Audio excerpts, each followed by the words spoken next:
My name is Beatrix, and I just wanted to tell a story about what happened 2 years ago in my life. A lot has happened in 2 years. 2 years ago, I was only 16 years old. Life was not easy. I grew up in a very toxic household. I grew up with my parents fighting all the time. I don't know if there was a day when my parents didn't fight about something. But, when it came to me, they were completely different people. My parents are the sweetest parents anyone could ever ask for. They care about me. They love me. I am their only child. I was spoiled and loved like no other. But, sometimes, love is not just enough. Marriage is not just about love. Marriage is about commitment, and being responsible for what you do and say.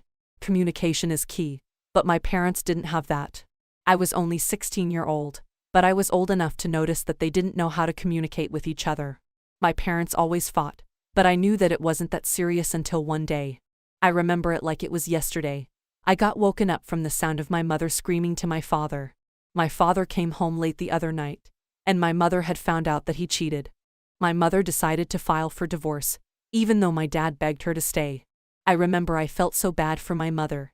No woman deserves to get cheated on. They decided not to live together anymore. One day they had asked me a very important question. They asked me if I'd choose to stay with my mother or with my father. I loved them equally. I mean, they are my parents. But, the one that got cheated on was my mother. I couldn't be the one to let her down too. Plus, my mother had always been like a father too. She has always been there for me. So, that's what I did. I chose my mother. We left home. At that time, my mother didn't have a job.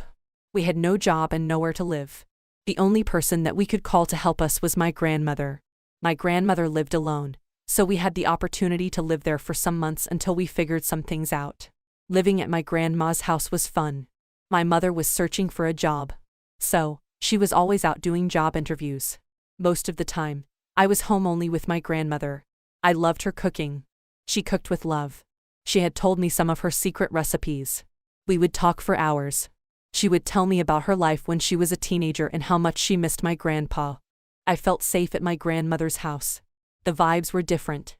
But, during that time, my mother was in a terrible place. My father had always been wealthy. When we went to the court, he won everything. His lawyers helped him take all of his wealth for himself, and not give anything to my mother or me. My father was almost making me go with him. But, I was old enough to choose. To this day, I still don't regret going with my mother. My father had shown his true colors. If he really loved us, he would help us and give us some money. At least for a good start. My mother struggled to find a job, and I remember feeling so bad. She was trying so hard. I remember wanting to quit school to work something and help her. But she didn't let me. She always said that I should work hard and finish school to be independent. Months went by, and my mother still hadn't gotten a job. At that time, my mother had turned into a whole different person. She was angry at life, at everything.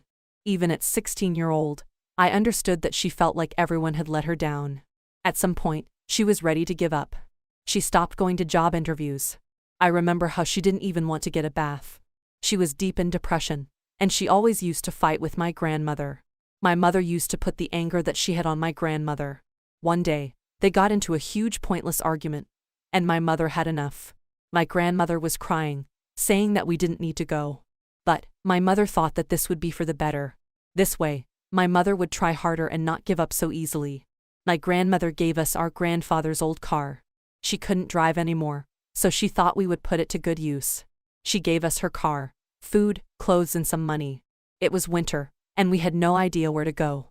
I remember us driving with no destination. It was snowing so much. It was almost Christmas time. It should have been the most wonderful time of the year. But, not this time. We drove and drove. We didn't know where to go, and we hadn't much money with us. It was the middle of the night, and we got tired. We found a mountain not so far from the city, and we decided to park the car there and stay the night. We shouldn't even have parked there.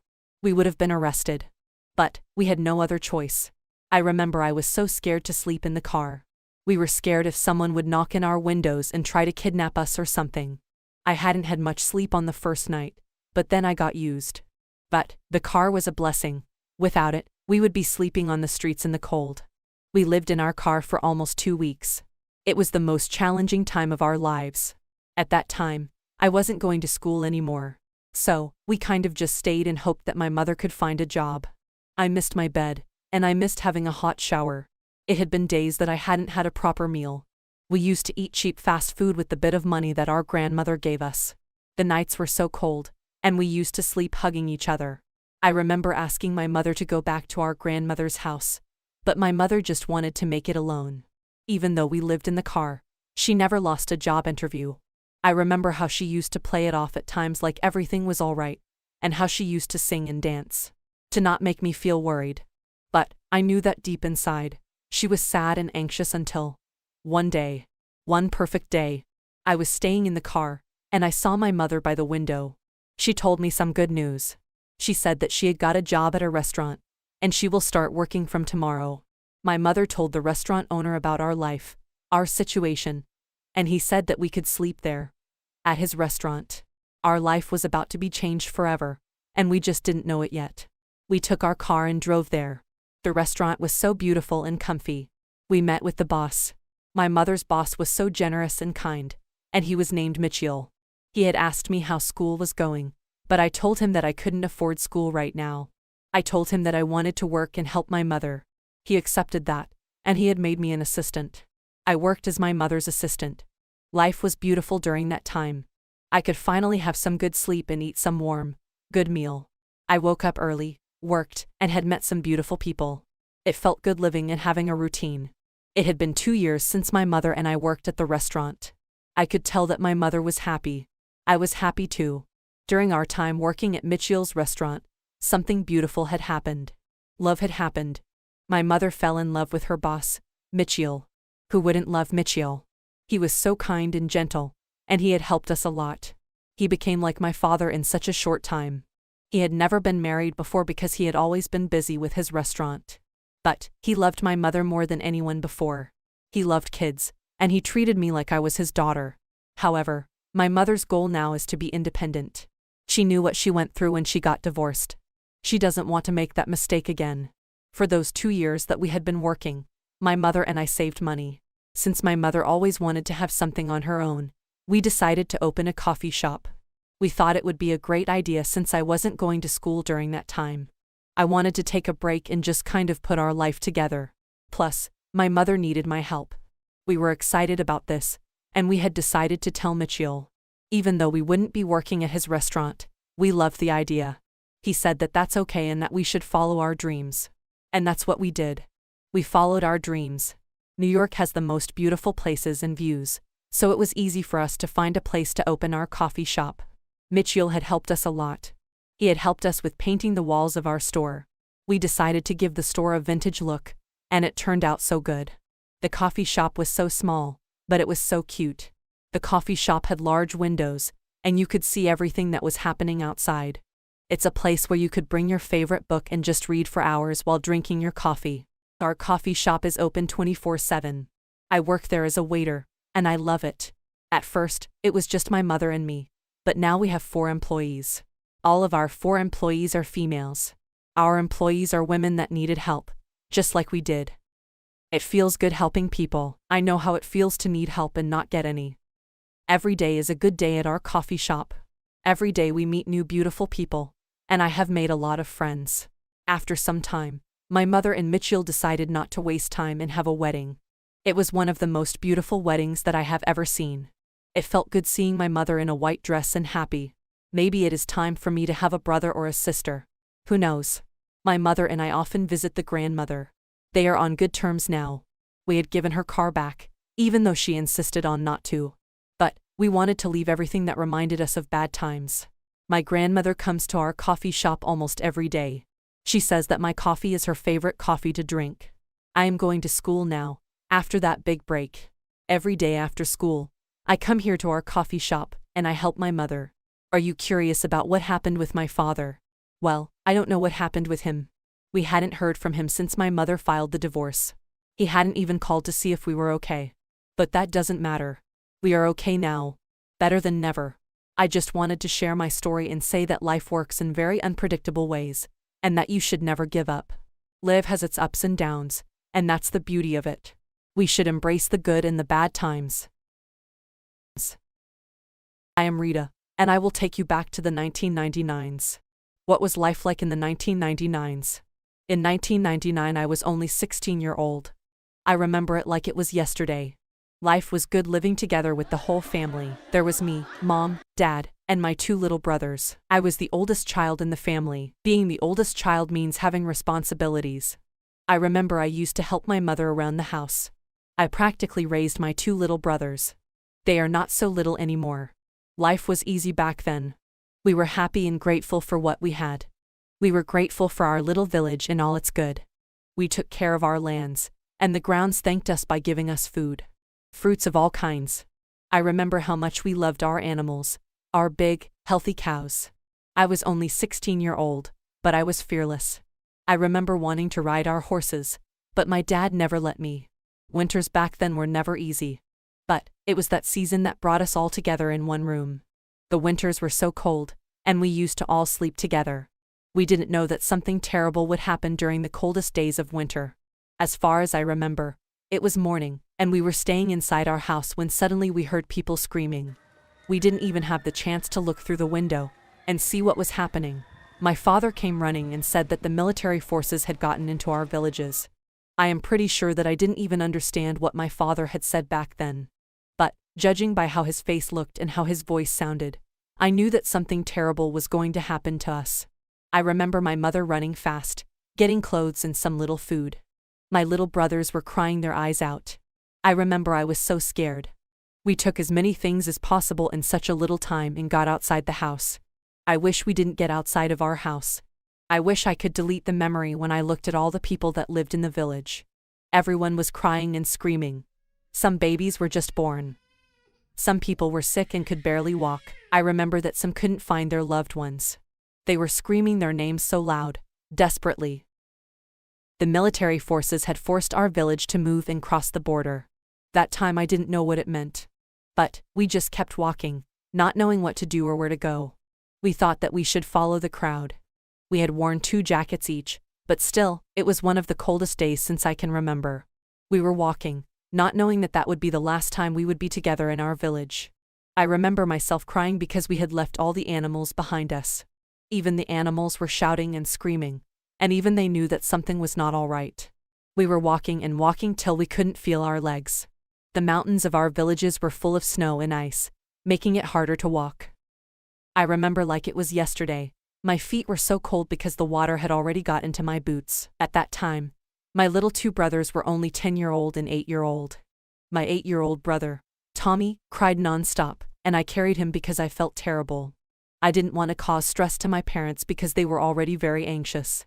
That day, I remember seeing my father crying for the first time. It broke my heart because he had never cried before in front of us. And, seeing a man crying like that, like a child, my eyes are full of tears just thinking about that. As we were walking and following the crowd, our parents had written some stuff on our arms.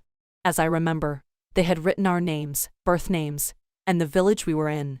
They used to do this just in case we went missing or something. This made us even more scared and anxious.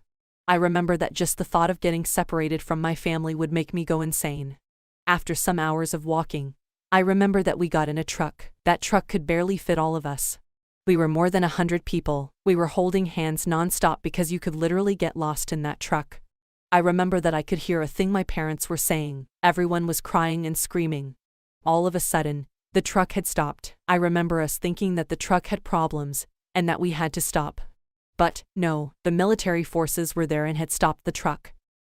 The military forces made everyone get out of the truck and separated us into 2 groups. We were separated from our parents. They took my mother and father and then told the truck driver to go. To this day, this was the most challenging moment of my life. I couldn't hold the tears and be strong for my 2 little brothers. I broke down. Luckily enough, an older woman was there in the truck and tried to make me feel less worried. I remember every word she said to me. Don't worry, they will be back. To this day, she still was one of the kindest women I've ever met. She used to say that if we didn't find our parents, she wouldn't leave us alone. She would take us with her. And this made me feel better and safe for a while. I wish I could find her and thank her because she said things I needed to wear, and things I wanted to hear. The drive was long, and we got hungry. We had a backpack that my parents had packed for us. There was bread and a bottle of water. We shared that with my two little brothers, pieces to pieces, but that wasn't enough. It had been one day since we hadn't seen our parents and we were worried. I didn't know if they were dead or alive.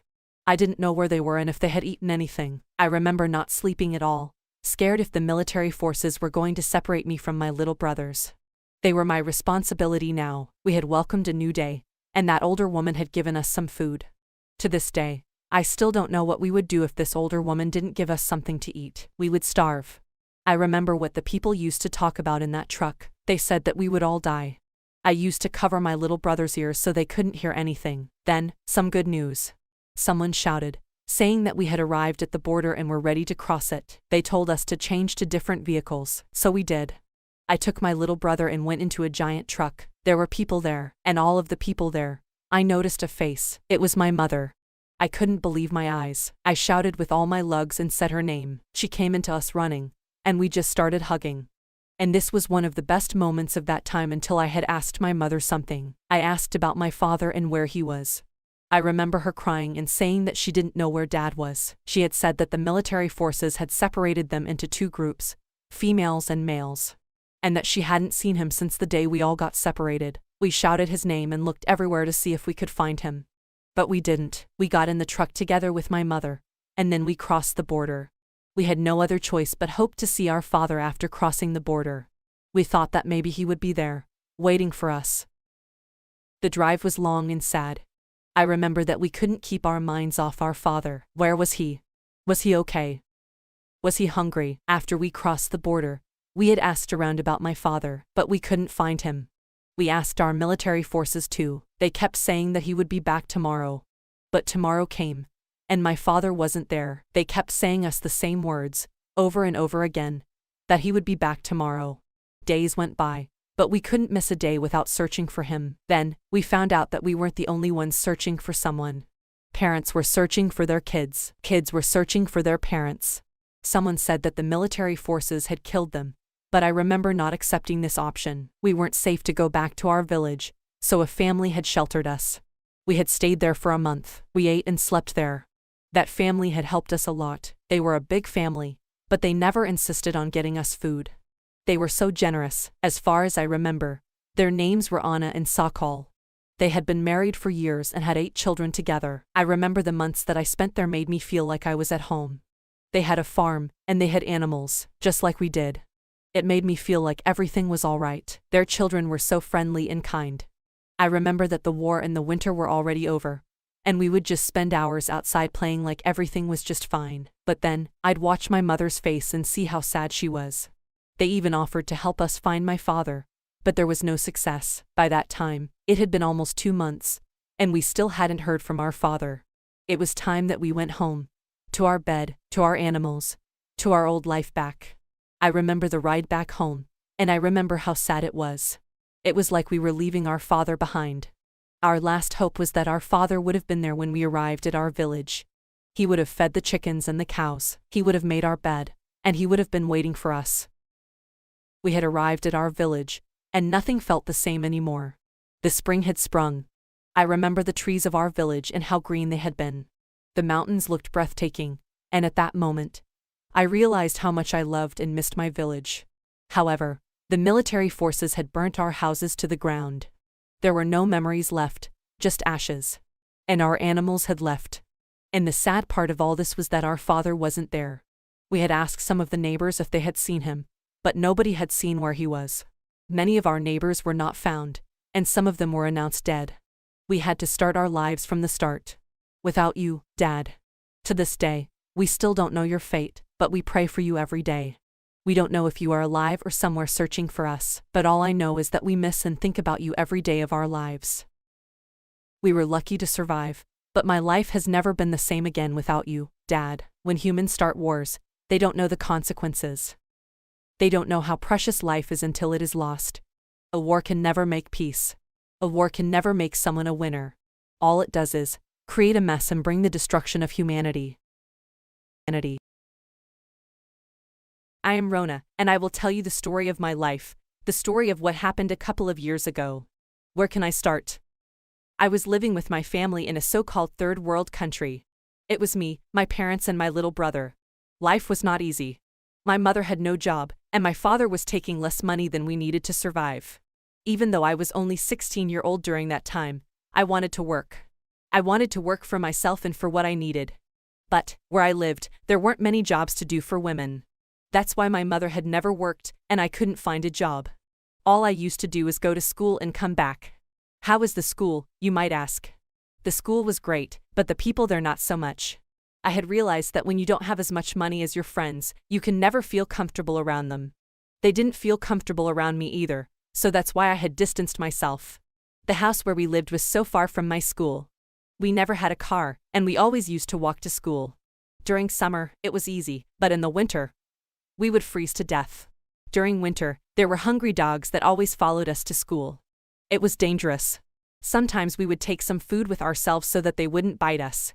But, thank God I had my little brother. Even though I was the big sibling, I felt safe with him. We used to walk to school together. We would discuss our friends, how much money they had, and how lucky they were. My brother and I were the only ones walking, and it was so embarrassing. All of my friends' family had cars. Our friends had new phones. They used to wear all the clothes that were trending during that time. One of the reasons nobody wanted to date me was that my clothes were not trendy. And nobody wanted to date a poor girl. There were times when my brother and I would get back from school, and I couldn't help but complain. The school had gotten me so tired mentally and physically. It was just too much. But, still, I tried to hide it because I knew that it was a hard time for my parents too. They were trying their best. My father was working non-stop, and still, the money was never enough. I knew that he was taking loans from our friends and family. But, he never admitted. But, we knew. People had started to come to our house and ask for their money back. My father was sick and tired of working and then having nothing. I remember it was winter one day, and my brother and I came back from school. When we got home, there were suitcases around our house. I remember asking about what happened. Then, they had told us. They had told us that they had decided to take a dangerous road straight to first world countries. I remember being so exciting and scared at the same time. We were finally going to a better place, to France. If we made it to France, our lives would get better, and my father could pay back the people he took the loan to. We took our clothes, all of our stuff and some food. There was a big, old truck outside our house. My father had rented it for us. We got in and took a last look at our house and our village. There was a long road ahead of us, and we were just hoping for the better. The road trip was silent, and I knew that a million thoughts were running through my parents' minds. The road trip to the first world country would take us 3 days. We didn't know it, but they would be the most challenging 3 days of our lives. I remember the first day and how good it went. It made us think that this would be easy and that we would arrive there in a minute. We drove, and then we stopped at a hill so we could sleep and take some rest so we could be ready for the next day. We were sleeping in the truck, and there was enough place for all of us. I remember how I couldn't sleep that day, thinking about how our lives would change forever. I was already thinking about the clothes that I was going to buy and the new iPhone that had just launched. That's how I slept that day. We woke up the following day and noticed that the snow had covered the whole place. It was cold. We ate some food and then hit the road without wasting our time. I remember the streets were so icy. We were driving so slow. We were stopped almost at every border by the military forces. They would ask us questions, and they would keep us for hours. Nobody liked refugees. But, we were going there with good intentions, for a good start and a good life. Being stopped at every border took us a lot of time. The next day arrived, and we were ready to have some good sleep. Apparently, that night it had been snowing all night. When we woke up, we noticed that the truck wasn't starting. My father tried to start it, but nothing. Our truck's engines had been frozen because of the weather. I remember how stressed my parents were. They didn't know what to do. It had been hours, and the truck was still not starting. We were just wasting time. We decided to ask for help and see if anybody could fix our truck. But, we had parked our truck somewhere in the mountains so that we could sleep, and there weren't any houses near. My father decided to walk some miles and ask for help as we were staying in the truck waiting.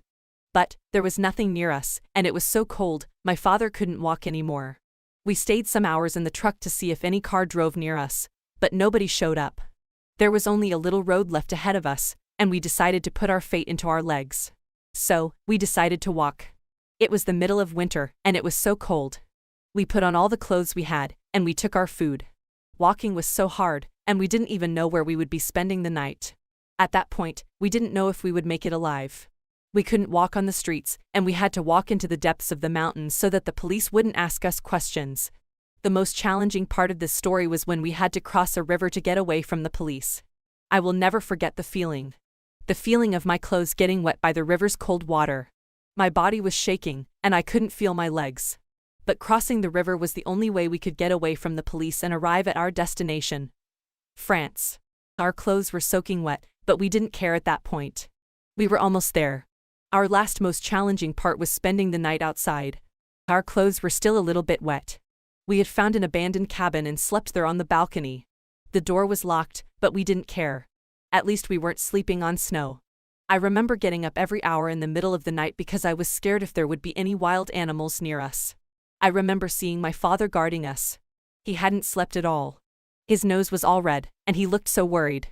That night I slept crying, hoping for the best of what was coming next. That night's sleep wasn't the best sleep, but we knew that we would be in France the next day. So, that's what happened. The next day had come, and there wasn't much food left for everyone. There were only 2 sandwiches left, so we shared them and hit the road. Finally, we arrived in France.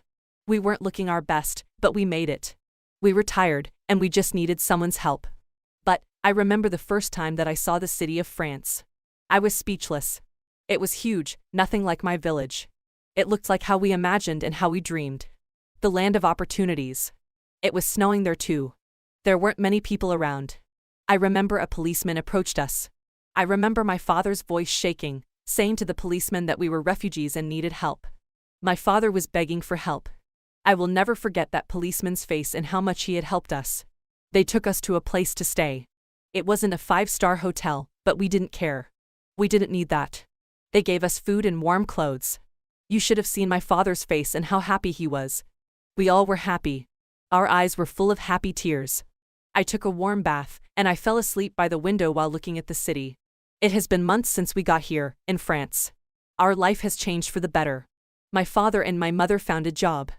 My father works as a taxi driver, and my mother works as a waiter. But, they are getting paid very well. At least, my parents won't worry about the essential things to buy for us. My brother and I have started school. Thank God that our school is near the apartment where we live. It's only a 5-minute walk. The people at my new school are so kind, and I have made some good friends here. They respect us even though we are not from France. Everyone at my school works after school, so I decided to work too. Why not? I could have my own money, and I could buy whatever I wanted. Plus, I always wanted to work. We have a neighbor that has a 1-year baby, and she asked me if I could work as a nanny and take care of her child. I accepted. I love children, and it's a fun job that gets paid very well. However, not everything is promised here. We are still just refugees. We are still waiting for the government to give us the final decision. We still don't know if we can stay here forever or go back to our village. It would be a nightmare if we had to get back. I don't miss my village because there's nothing to do there. Plus, we have adopted here very fast. It would be so sad if I had to leave my new school friends here, my job, and this city. Everything is more accessible here. I just wanted to share my story and ask you to pray for me. To pray for my family and all the refugees out there. I don't wish for anyone to go through what we went through. Every refugee story is different, but I know that we all have the courage not only to survive but to preserve and rebuild our shattered lives. Our shattered lives. How I Caught My Sister and Kate's Boyfriend.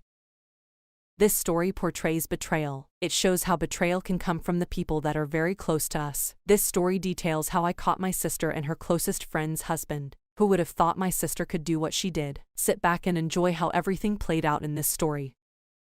Many years ago, my dad settled in a small community in the city of Alabama. My dad was the 3rd person to occupy a house in the community. 5 years after, he met my mom at his friend's party. He approached my mom and she agreed to date him. 2 years after, they got married officially. 6 months after my mom and my dad got married, Mr. John built a house close to my dad's house. So they became very close friends. A year after their marriage, my parents gave birth to me. 2 years after, they gave birth to my younger sister. Because of Mr. John and my dad's friends, he usually comes to our house anytime he likes. One day, my mother's friend Mrs. Mariah came to visit my mom to congratulate her on the birth of my younger sister. Fortunately, Mr. John came in while Mrs. Mariah was still around. My mom noticed how Mr. John couldn't take his eyes off Mrs. Mariah's boobs. He kept staring at every part of her body without minding who was looking at him. When Mrs. Mariah left, My mom called Mr. John and asked him why he couldn't take his eyes off her guest. She said she felt embarrassed by the way he was looking at her. Mr. John apologized to my mom for making her guest uncomfortable. He said he kept looking at her because he liked her. He pleaded with my mom to give him Mrs. Mariah's cell phone number. My mom said she cannot give out Mrs. Mariah's number unless she asks Mrs. Mariah herself. She said if Mrs. Mariah tells her to give him her number, she will, but if she does not, there is nothing she can do. My mom picked her phone in the presence of Mr. John and called her friend Mrs. Mariah. First, she appreciated her for coming to greet her. After that, she tabled Mr. John's request to her. Mrs. Mariah told my mom to give Mr. John her number. When my mom ended the call, she took a pen and paper and wrote Mrs. Mariah's number on it. After writing it, she handed it over to Mr. John. Mr. John appreciated my mom and left. When Mr. John got to his apartment, the first thing he did was to call Mrs. Mariah. He introduced himself to her and he told her how he got her cell phone number. He told her that he has a lot of things to tell her, but he cannot say it on the phone. Mrs. Mariah insisted that he should say it on the phone, but he declined. He said he would like to see her before he can say what he wants to say. Because of Mr. John's persistence, Mrs. Mariah agreed to see him. She said she will come to his house on Saturday. At exactly 9 a.m. on Saturday, Mrs. Mariah was at our house. My mom told me to show Mrs. Mariah where Mr. John lives. I took Mrs. Mariah to Mr. John's house. Immediately I showed her the door. I went back to our house. 1 hour after, my mom wanted to pass information across to Mrs. Mariah, but she wasn't able to do so because she wasn't able to reach Mrs. Mariah on her cell phone. When she tried calling her multiple times without any response, she sent me there to check on Mrs. Mariah. When I got there, I knocked on the door gently, but there was no response. I knocked for more than 2 minutes without any response. When I didn't get any response, I pushed the door and it opened. All this while I have been knocking. I didn't know that the door was open. When I entered inside, I didn't see anybody in the sitting room. As I moved closer to the room, I heard how Mrs. Mariah was moaning. Her moaning was so loud that Mr. John had to cover her mouth with his hand. I wanted to know why she was moaning, so I went out of the room and started piping through the window. The window was very big, so I saw everything. I saw Mr. John on top of Mrs. Mariah. He used his left hand to cover her mouth to prevent people from hearing her moan. He was using his right hand to rub all over her body. Anytime he noticed that her moaning has stopped, he would kiss her. From where I was watching, you could see that Mrs. Mariah was enjoying the kissing. I could see how she was drawing Mr. John back to her when she attempts to get up on her. I watched them as they were on top of each other for 5 minutes. I didn't want to knock on the door so that Mrs. Mariah would not think that I saw what they were doing, and I didn't know what to tell my mom when I returned home. I stood at the window and watched them till they finished what they were doing. When I saw that Mr. John was not on top of Mrs. Mariah anymore, I went to the door and knocked. This time, Mrs. Mariah answered. She was sweating profusely because of what she had just done. As soon as she came out, I told her what my mom said I should tell her. She sent me back to my mom. She said I should tell my mom that she will see her before leaving. Immediately I heard that I left her presence, and I made my way back to her house. When I got home, my mom asked me why I stayed that long. It was a question I expected, so I prepared for it. I told my mom that I helped Mr. John do some home chores. I told her when I got there, Mrs. Mariah was the one doing the home chores, so I joined her. I told her that Mrs. Mariah promised to stop by when she is going to her house. 2 hours after, Mrs. Mariah came to our house in the company of Mr. John. You could see how happy they were. When Mr. John noticed that Mrs. Mariah and my mom were engaged in a conversation, he sneaked out without anyone noticing. When my mom looked back, she didn't see Mr. John. She asked me where he was and I told her that I did not know when he left. When my mom knew that Mr. John had left, she changed the topic of the conversation to what happened at Mr. John's house. She asked her friend what went down there. Mrs. Mariah said nothing went down. She said Mr. John told her he wants them to be more than friends. He said if she agrees to his proposal, he will get married to her very soon. My mom was surprised by what she heard because since she knew Mr. John, he has never talked to her about marriage, nor has she seen him with a woman in his house before. She told Mrs. Mariah that she cannot count the number of times that my dad has told him to get a woman. My mom asked Mrs. Mariah about what Mr. John told her. Mrs. Mariah said she likes him but she wants to take her time before making a decision. She said my mom knows how much pain men have caused her, so she wants to take her time before taking any decision this time around. My mom told her that she understood everything she has said perfectly. She told her that since she met Mr. John, she doesn't know him to be a bad person. She has always known him to be a person of impeccable character, and moral uprightness. She told Mrs. Mariah that one of the reasons Mr. John and her husband are so close is because of his moral uprightness. While Mrs. Mariah was leaving, my mom urged her to think about it very well and make the best decision that will suit her and her career. Mrs. Mariah appreciated my mom for her advice, and she promised to make the best decision for herself. When Mrs. Mariah left, I kept remembering the scenes I saw in Mr. John's house. At first, I thought she was going to tell my mom when she asked her what happened in Mr. John's house. My dad arrived at exactly 7 p.m. As soon as he took his shower and settled in the dining, my mom began to tell him what happened between Mr. John and Mrs. Mariah. She told him that for the first time, Mr. John is taking steps to become a married man. My dad was happy with what he heard. He said he cannot wait for his friend to become a married man. 1 week after, Mrs. Mariah called my mom. She told my mom she has finally decided to agree with Mr. John's proposal. She said she will call him in the evening after work to tell him. My mom appreciated her. She said it's a decision she won't regret presently or in the future. When Mr. John left his workplace, he stopped at our house. When he entered our house, my mom was expecting him to talk about Mrs. Mariah. But he didn't. My dad wanted to ask him, but my mom cautioned him silently. She whispered to him not to ask him. While Mr. John was discussing with my parents, his phone rang. He brought out his phone, but he did not answer the call. The call came in the second time, but he didn't answer the call again. At that point, Mr. John became uncomfortable. He wasn't flowing with the conversation anymore. You could see that he wanted to leave urgently, but he didn't know how to excuse himself. When my mom noticed that, she went inside her room and called my father. My father didn't want to leave his seat, but she kept calling him repeatedly. When my dad left his seat to attend to my mom, Mr. John immediately took his leave. When my dad entered my mom's room, she told him that she called him so that Mr. John can be able to leave. She told him that it seems the person that was calling him repeatedly is Mrs. Mariah. She told my dad that she has something important to tell Mr. John. Before my dad and my mom returned to the sitting room, they did not meet Mr. John. When John got home, he immediately put a call through to Mariah. He wanted to apologize to her for not picking her call, but she told him not to worry. She told him she knew he was with my parent, which was why he did not answer his call. Mr. John became relieved when he heard that. Mrs. Mariah said she called to discuss an important issue with him. She said she has been thinking of what he told her since the day she came to her house. She said it's a tough decision for her to take because she has suffered a lot. She said the decision she was about to take now was aided by my mom. She said my mom told her how upright and moral he was. She said she has agreed to his proposal. She said she hopes it's a decision she doesn't regret whether presently or in the future. Upon hearing what Mrs. Mariah said, Mr. John jumped for joy. He told Mrs. Mariah that she told him had made his day. He said this was probably his best day on earth. The next day, Mr. John came to our house with a smiling face. He was so happy that you could see it on his face. He didn't know that my parents knew what was making him smile, but they just pretended as if they didn't know anything. He and my parents started their conversation as usual. A few minutes into the conversation, he got a call. He brought out his phone and checked who was calling him. When he saw that the call was from Mrs. Mariah, he returned his phone to his pocket and silenced it. My parents were expecting him to talk about what Mrs. Mariah told him, but he didn't say anything. A few minutes after, he excused himself. When he went out, I saw him talking to Mrs. Mariah on his phone. After talking for more than 15 minutes on his phone, he returned to the sitting room to join my parents. When he entered, my mom asked him who he was talking to on the phone that kept him outside for so long. At that point, he decided to let the cat out of the bag, not knowing that my parents were aware of everything that happened.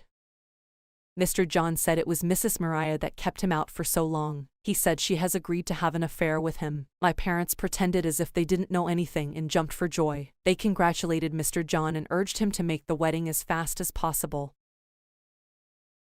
2 weeks after, Mr. John came to our house very early in the morning. He said he wants my dad to follow him to Mrs. Mariah's family house. He said Mrs. Mariah has told her parents about their relationship, and they have requested to see him. He said he doesn't want to go alone because he doesn't know what is waiting for him over there. My dad rushed to the bathroom to take his bath. After taking his bath, my mom served both of them breakfast. After breakfast, they entered Mr. John's car and left. After about 6 hours, they returned home. My dad entered our house while Mr. John went to his house. As soon as my dad entered the house, he asked for his food. He said the journey they undertook was very stressful. He said they had to leave there because of the distance. When my mom gave him his food, she sat close to him on the couch. She asked him what happened, where they went to. My dad said they were welcomed very well by Mariah's parents. He said they talked about other things like the wedding date, the wedding venue, and other things related to the wedding. He said they chose Sunday, January 5, 2020 for the wedding, and the venue is the Garden Place in Alabama. As soon as she heard that from my dad, she was very happy. She picked her phone immediately and called Mrs. Mariah. She congratulated her on her upcoming wedding and urged her to take very good care of herself for her new groom.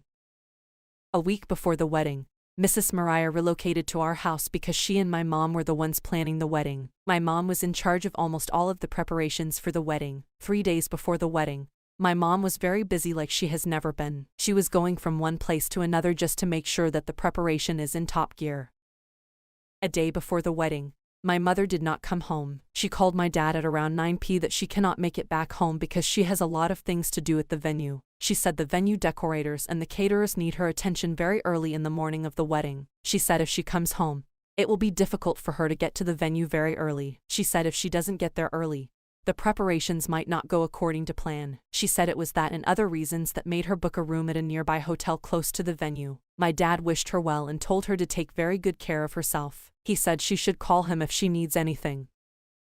On Sunday morning, which was the day of the wedding, my father woke me up from sleep very early. He told me and my sister to take our bath and join him in his car. He said we have to get to the venue of the wedding very early so that we can help my mom. I hurriedly entered my bathroom while my sister went to my mom's bathroom. After taking our bath, we changed into our wedding outfit and joined our dad in the car. After about 1 hour and 30 minutes, we arrived at the venue of the wedding.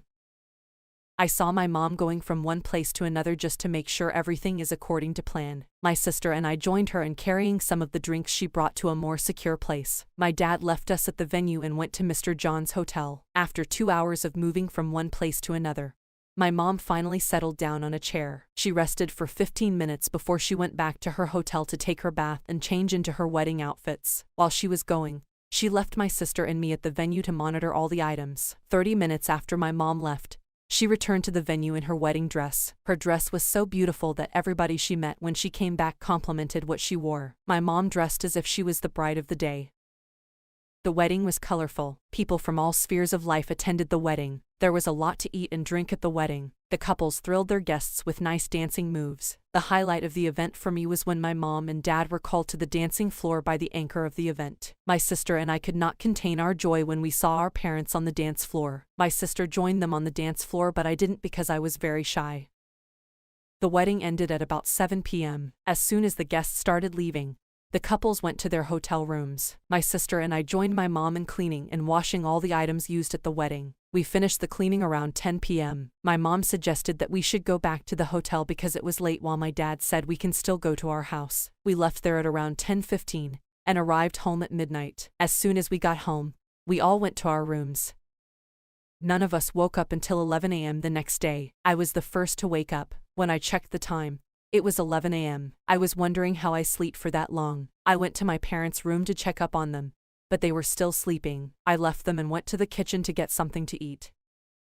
My mom woke up at exactly 12:15 p.m. She couldn't believe her eyes when she checked the time. She woke my dad, who was still enjoying his sleep. When my dad opened his eyes, he was also surprised. He said he knew he was going to be very tired after the wedding. That was why he told them at the office that he won't be coming to work.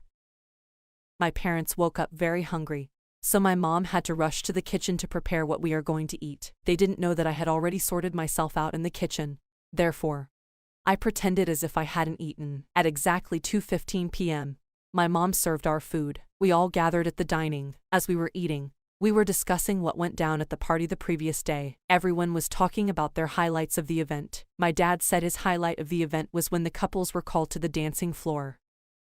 He said he didn't believe that his friend was going to dance because, for over a decade that he has known him, he has never seen him dancing. He said he was surprised when he saw his friend rocking the dance floor with his wife. My mom said she didn't have any major highlights because she was coordinating everything from where she stood. She said she is happy that everything went according to plan. When it came to my turn to speak, I told them that my highlight of the event was when both of them were called to the dancing floor. For me, it was bigger than the bride and the groom's dance. My mom and dad laughed. They asked me why I did not join them on the dance floor. I said they knew right from the time that I am a very shy person. I cannot dance in front of a large number of people. After the meal, my dad said he still needs some sleep. As soon as he went in, My mom followed him. My sister also stood up and went to her room. I was the only one left in the sitting room. When there was nothing to do, I picked up my novel and started reading.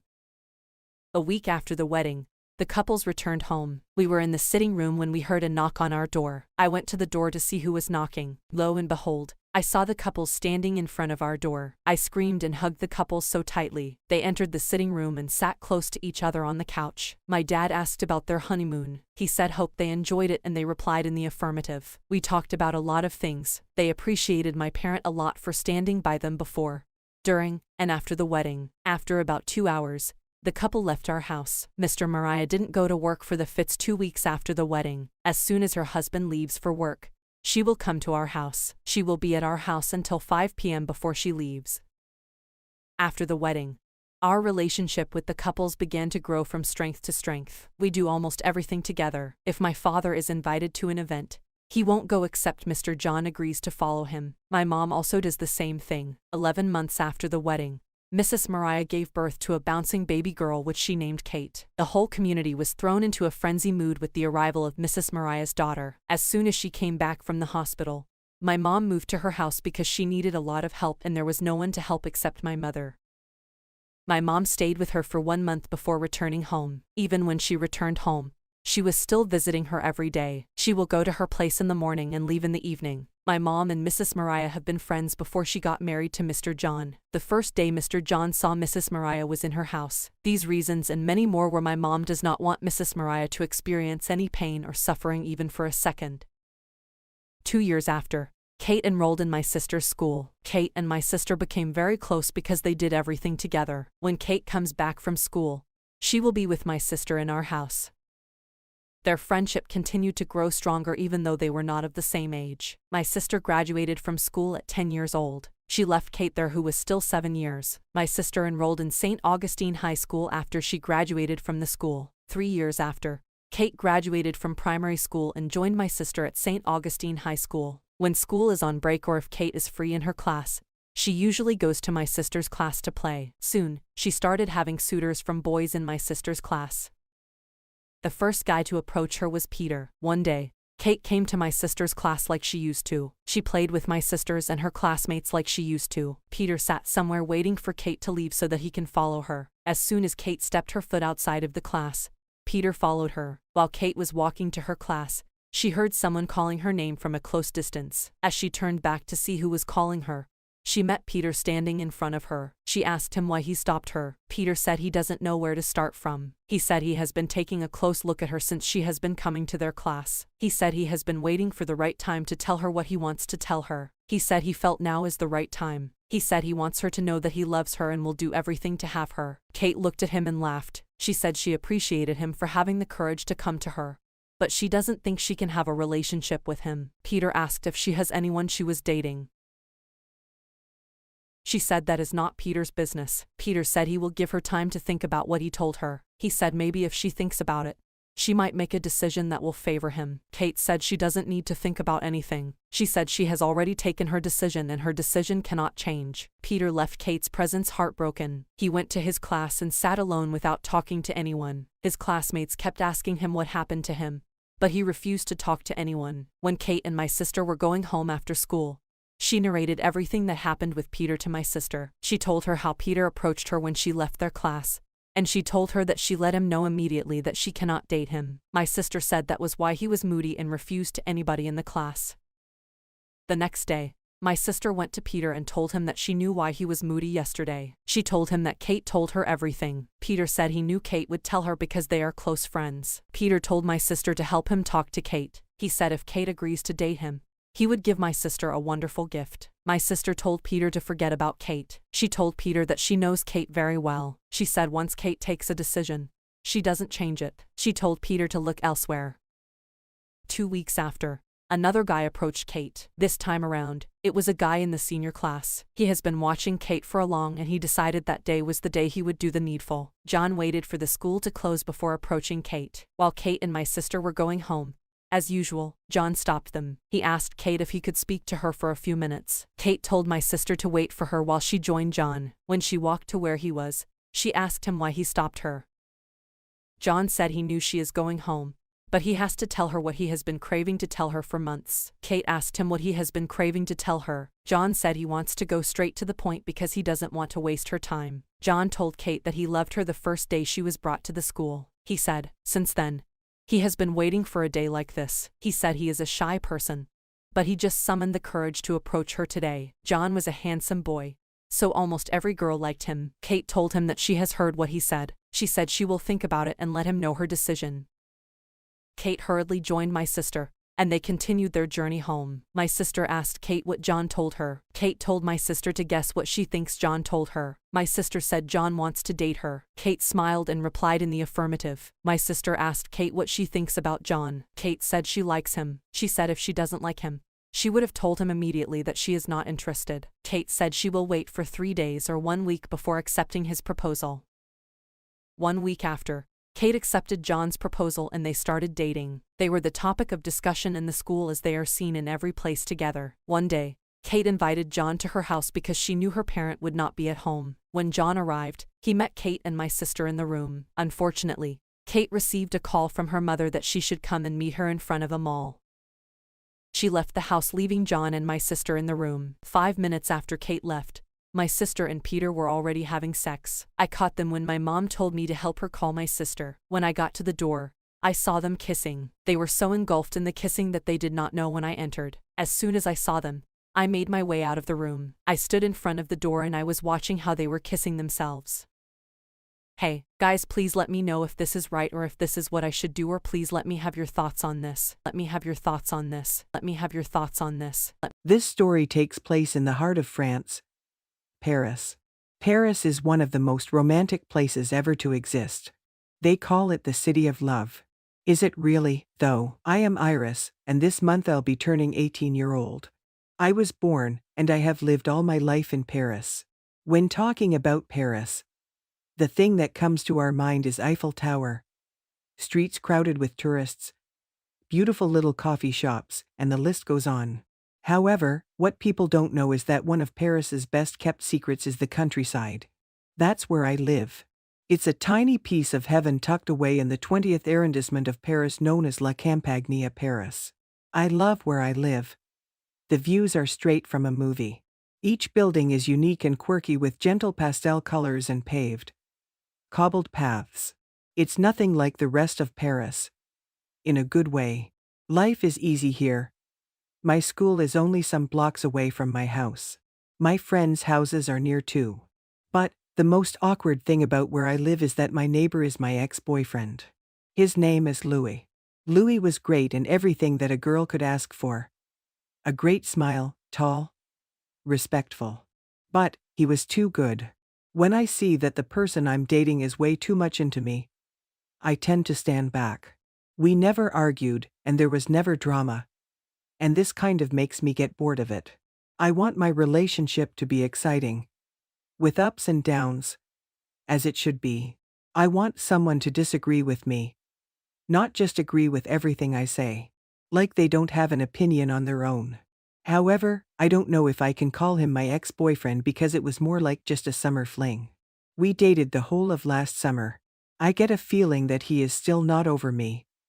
But what can I do? I get bored so easily. And it's actually a serious problem. Do you know that feeling when you are in summer and feel so vulnerable? You feel like you are free to do anything. A new hair color, a new tattoo, a new piercing, sometimes even a new boyfriend. Ugh, I miss summer right now. Winters can be so depressive. And I can't even wear what I want to wear. I love wearing crop tops and letting my stomach out a little bit. This is the last year of high school. Next year, God knows where I'll be because I still don't even know what I want to study in college. However, I am excited for this year. We have prom, and also I have to pass my driving license. I hope Louis doesn't ask me to be his prom date because that would be awkward. I don't know about the country you live in, but prom is usually the night for couples to lose their virginities here. I wouldn't wait for prom night, but I still haven't found someone special yet. Call me old-fashioned, but I don't want to lose my virginity with someone like Louis. For example, I aspire to have some deep-level connections with someone. Every day is the same day at our school. It's like déjà vu. all over again. But, one day, one random Thursday, a new boy came into my class. He walked and then sat without even starting at anyone. He was tall, dark-skinned, curly hair. The teacher made him introduce himself. Apparently, his name is Aaron. During the lunch break, all the girls were all over him. I knew this would happen. But, I am not this kind of girl. I like to look uninterested. That's my secret to making someone interested in me. Days went by, and we didn't even talk. But, I could notice some stares here and there. I saw how he was talking to the other girls. And I could tell that he wasn't just like any other guy. He was mysterious until one day, Aaron decided to come out of his shell and actually talk to me. He goes, "Where can I eat something good around here?" I told him about my favorite place where I get food every day. He said, "Wanna ditch the classes and go eat something?" How could I say no? I wanted to know about this guy. He said to meet outside. I went outside of school. And here he was, waiting for me, smiling. We started walking and talking. There was a vibe already. We go into the store and sit on the corner by the window. Then he orders for me without even asking what I'd want. He said, "Trust me." That was attractive. We talked about our favorite movies, our first kisses, and so on. I didn't notice how many hours had passed until my mother called me. We decided to leave. He put his hand around my waist and whispered in my ear, "See ya." My walk home had me questioning myself.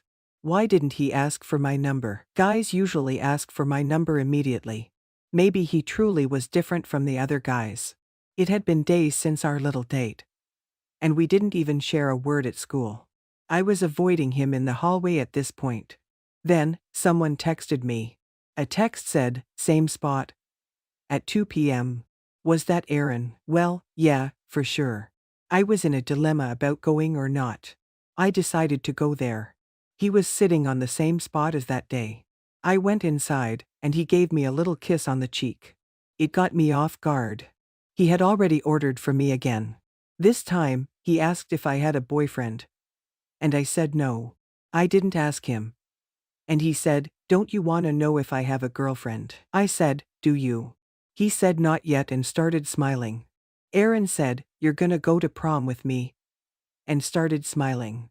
I didn't say anything. I just laughed it off, trying to play it cool. He was staying a little bit too near me. I could smell his perfume. And I could feel the warmth of his breath as he was talking to me. At this point, I just wanted him to kiss me. But he didn't. That's how our second date ended. As I was walking home, I saw Louis, the ex. He said that he wanted to talk to me. And I said sure. He started holding my hand, asking me to go to prom with him. I said no and told him that I'd made plans with someone else. He seemed angry and wanted to know who the guy was. "Why would you care?" I said. He said that he wanted to know so he could fight the guy. I immediately started laughing.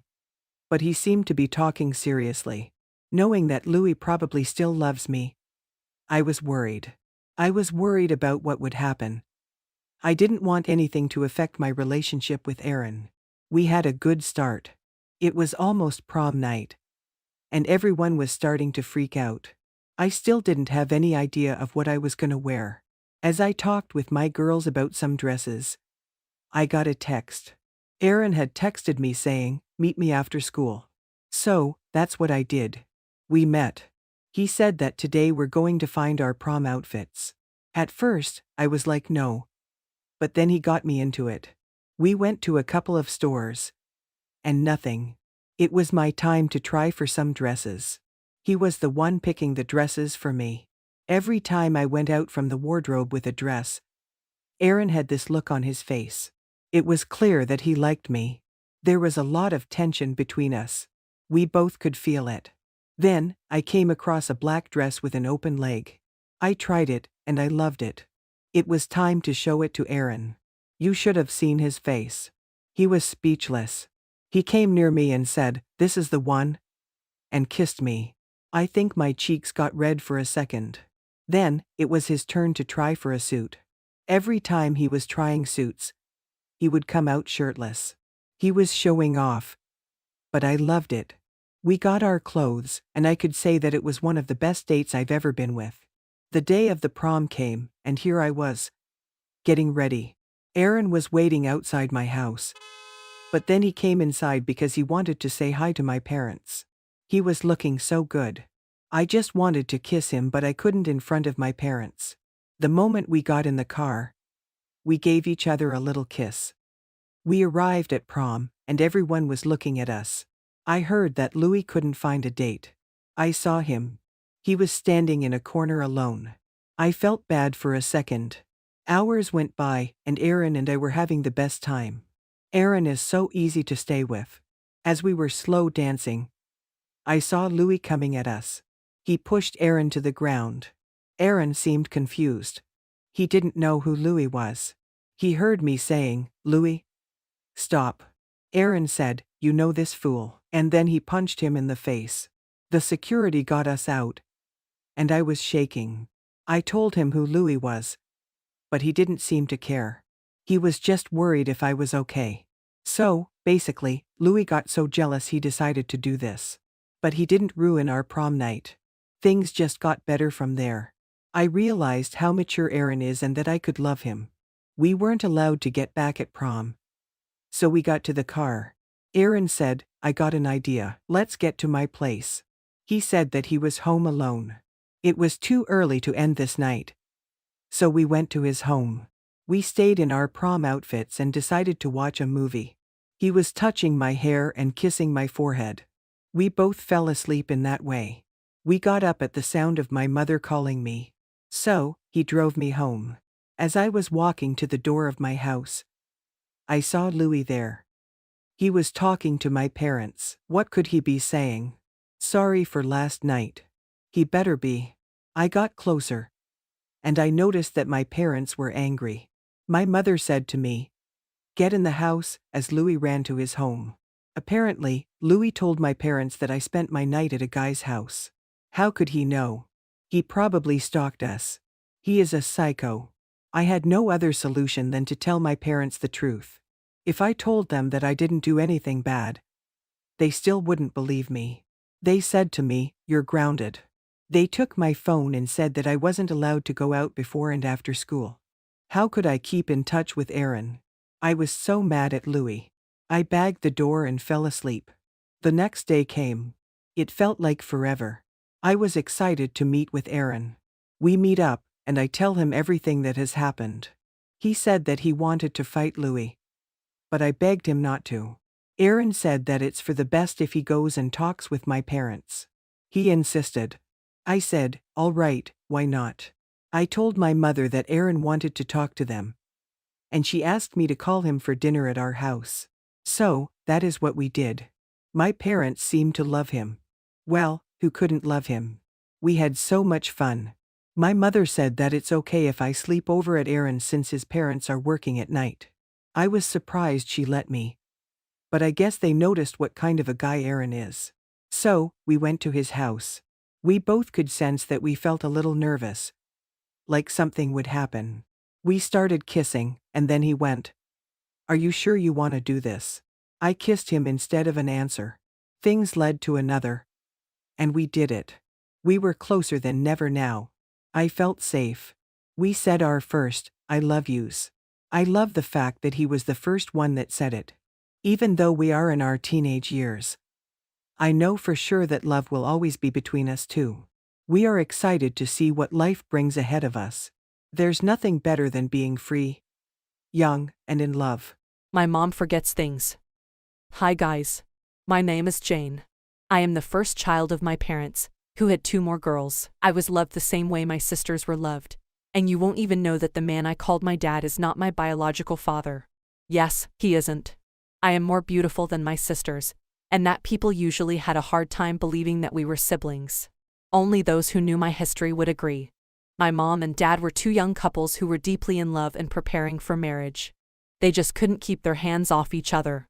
You could not find one without the other. Everyone who knew my father would always tease him because it seemed like my mom had him wrapped around her fingers. I was told that my dad never saw any day as a great day until he spoke with my mom over the phone. He began his day with her, and he ended it with her. My mom was not different at all. It was clear she had given her heart to someone. Suitors who were always coming for her hand in marriage could now see that it was a lost cause because my mother would not give up the man she had ever truly loved for another guy. Everything seemed perfect. Although some elderly folks said that the feelings would not always be there. Everyone admired their love. Some claimed that it would die within the first few years after marriage, and it was only a matter of time before the flame that they felt burning all over them would be put out. My parents cared less about what people had to say concerning them. They were in love, and that was all that mattered. They were convinced that they were meant for each other. They could not wait to get officially recognized as man and wife. My dad knew that although Mom loved him, he would only be relaxed when they were married formally because then he could hold her as a trophy in front of every other man in town who was equally interested in my mom. He wanted them to see she was all his. My mom equally knew that getting married to my father meant that she had a right to tell other ladies to stay away from her territory. And so when Dad proposed to her, she readily accepted.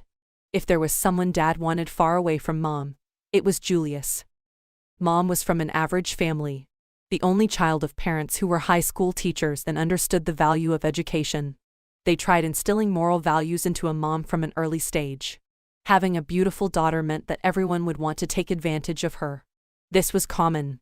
Boys would go after girls just to sleep with them, and when they did, the story got around very quickly. Some girls usually get pregnant, so it was considered a normal situation if you found a girl of 14 years old pregnant with a child. The community was bad, but my mom's parents had no option of relocating since the school where they taught was right in the community. And they were not rich, so they had to do all in their power to raise my mom.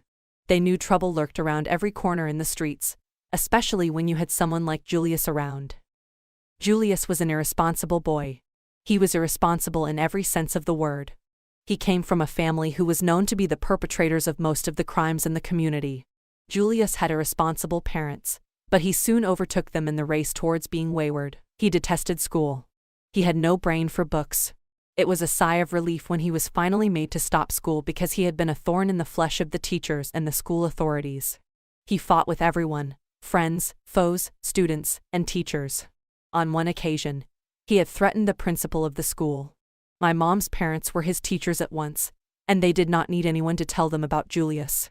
They just ignored him like he never existed, and it was to their advantage because they had watched him beat up a making teacher twice his size who wanted to punish him for coming late to class. When his parents were summoned for the 5th time by the school authorities concerning their son's attitude, they started a fight with the teachers there.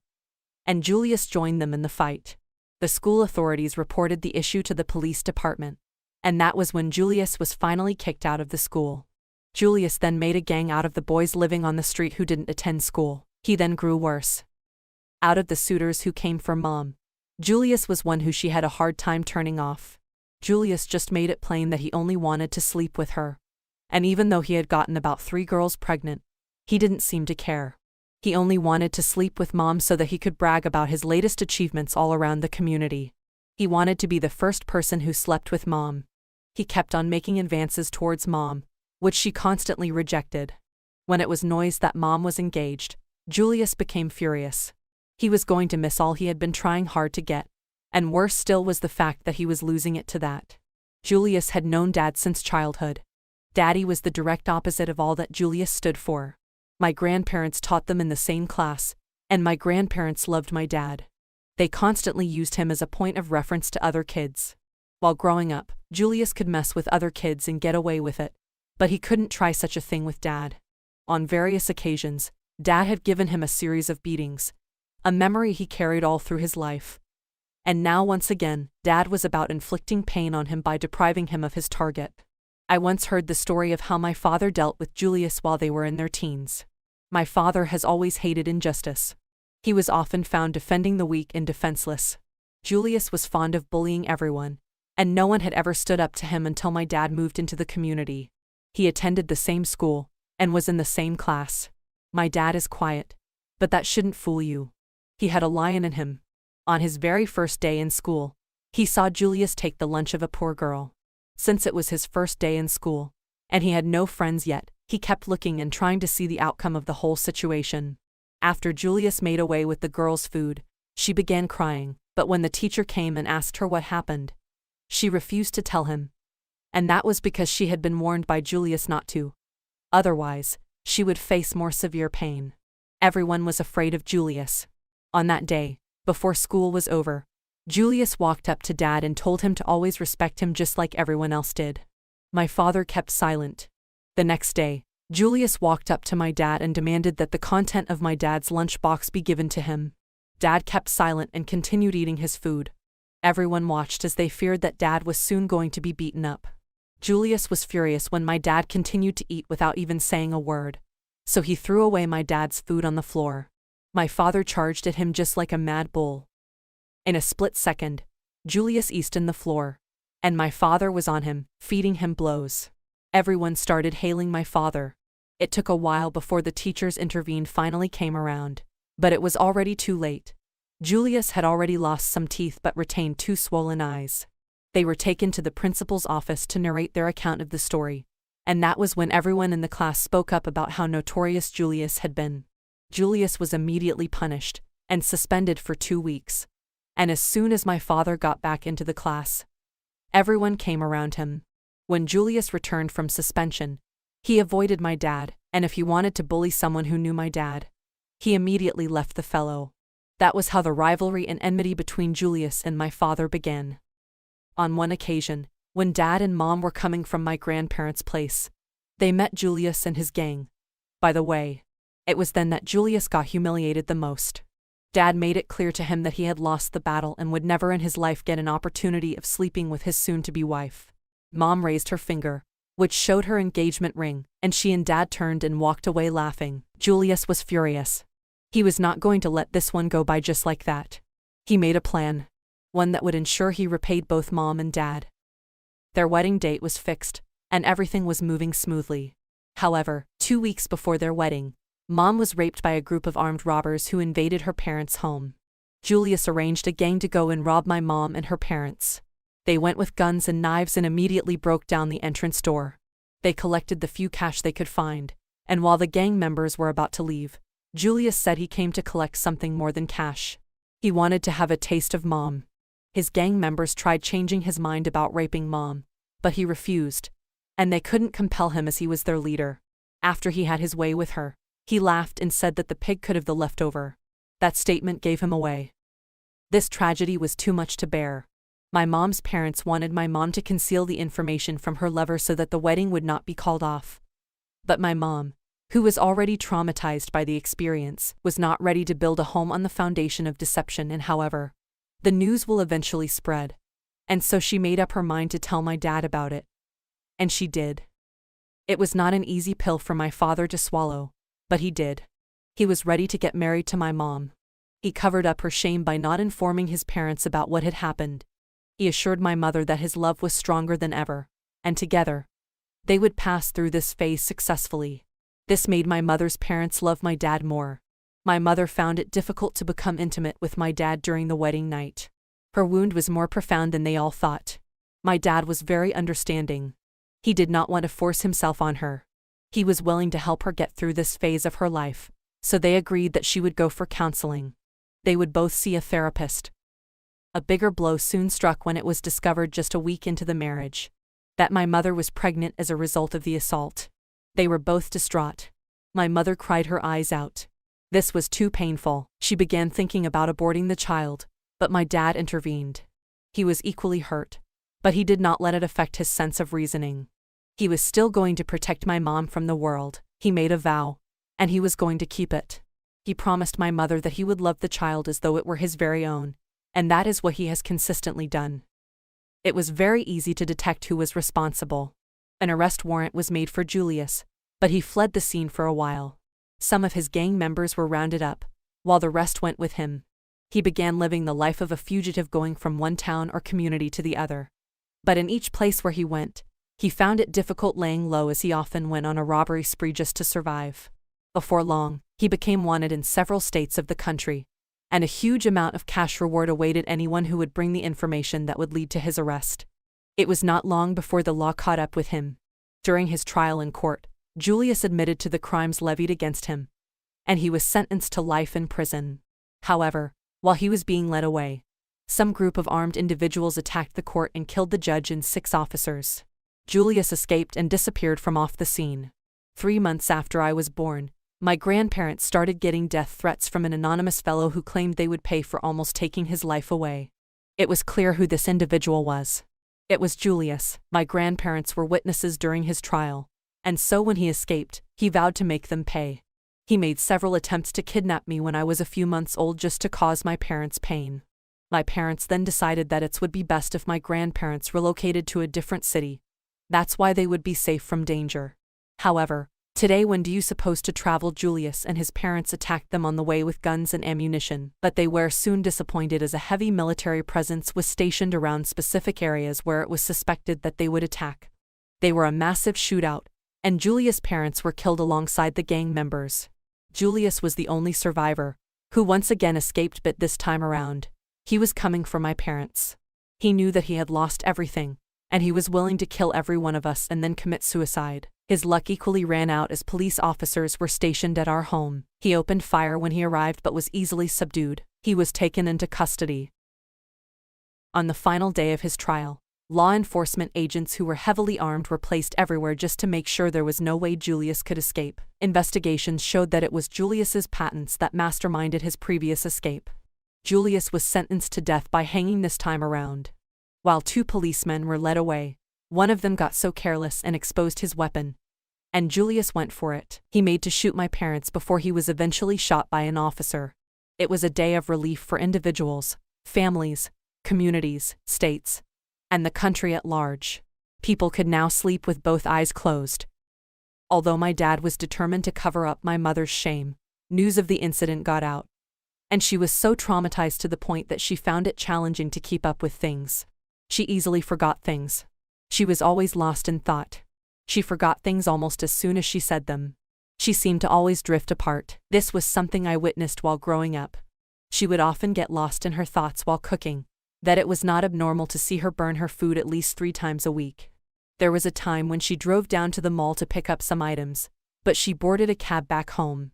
When Dad asked her if the car had broken down, she remembered she had driven herself to the mall. This was a regular occurrence. She would request something and reject it as soon as it came. It was no use getting into an argument with her because she was always right. My dad was patient all through the years. He had helped turn Mom's mess into a powerful message, and they both found themselves counseling young couples who were going through a marital crisis. They often organized classes for these couples at home where they would encourage the couples by telling their own story. This class was tagged Sex, Love, and Goop and aired on Netflix. They were a source of encouragement to these young couples who soon started testifying about how the story of my parents helped them. We, the kids, were never allowed to come close to the area where this meeting was held. But I always found a way to eavesdrop. One couple, in particular, caught my attention. I listened to the lady as she and her husband shared their story. With tears of gratitude to my parents, the lady introduced herself as Miranda, and everyone listened as she talked. I remember that she said to everyone, "Good day. My name is Miranda." As hard as I tried, I never was the little girl that had dreams about her wedding. I just wanted the major stakeholders to be happy for the most part. Let everyone enjoy themselves and have money after the wedding. Therefore, when the situation arose that warranted a privately intimate wedding, it wasn't much of a bother to adjust because the picture of happiness I had did not warrant anything happening. However, as much as I never thought of any preconceived ideas of what my wedding would look like, I knew what it wasn't going to look like. And for the life of me, it was not that my husband and I would have a major issue with consummating our marriage for months. The issue is called vaginismus, and no, I'm not ashamed of it. So please don't help me to be ashamed of what I'm not ashamed of. Vaginismus is more of a mental condition than it is a physical one. So, imagine my surprise when the honeymoon I had pictured was laden with pain, tears, and fatigue. Oh, I cried so hard, because we had fought to get to where we were. People were congratulating us, and we were grateful. But what was this? The pain, excruciating, raised to a power of 1,000. I was in pain, intense, serious, and body-shaking pain. My husband hurt from watching me writhe in pain. What was a lubricant? What didn't we try? A few weeks after, nothing had happened, and I was very tired of hearing "just close your eyes. You're imagining the pain. It's not that hard." I went to a gynecologist at a hospital. On the 26th of January, exactly 1 month after our wedding, I decided to seek medical help. I drove myself to the hospital outside the city. This was my first ever gynecologist visit. I explained to a general physician first, and then I was referred to the CMD of the hospital. I remember walking in head down in shame as if I brought it upon myself. That part does not work again. Though, I sat in front of this thick man with no name card or plaque in sight, not on his door, table, or overall. I should have walked away. But I did not because I did not even know what to expect. I explained everything to him in between tears. I felt I could not do anything, no matter how much my husband encouraged me. How long did you people date for? He asked, almost eyeing me. 2 years and 8 months, I answered. So, you people dated for close to 3 years, and you didn't have sex. Now he was irritated. No, we didn't. I was smiling, trying to change the topic. So the rest of us are sinners. Look at it now, 3 years, no sex. His words felt like a dagger in my heart because, at the time, I was already asking God why he asked that we remain sexually pure if the process of deflowering was this painful. This man asked me almost 5 times if I was sure I was a virgin. I answered that I was, except for the sexual abuse that happened when I was a child, which would have sponsored that reality. He went ahead to minimize everything I said, and then asked me to lay on the examination table. After checking the first time, the guy said there's a seal that can easily be removed with his fingers. Brethren, those were the worst 3 minutes of my life. I fell from the table as I ran from this pain. The pain was about to numb my ears and my feet.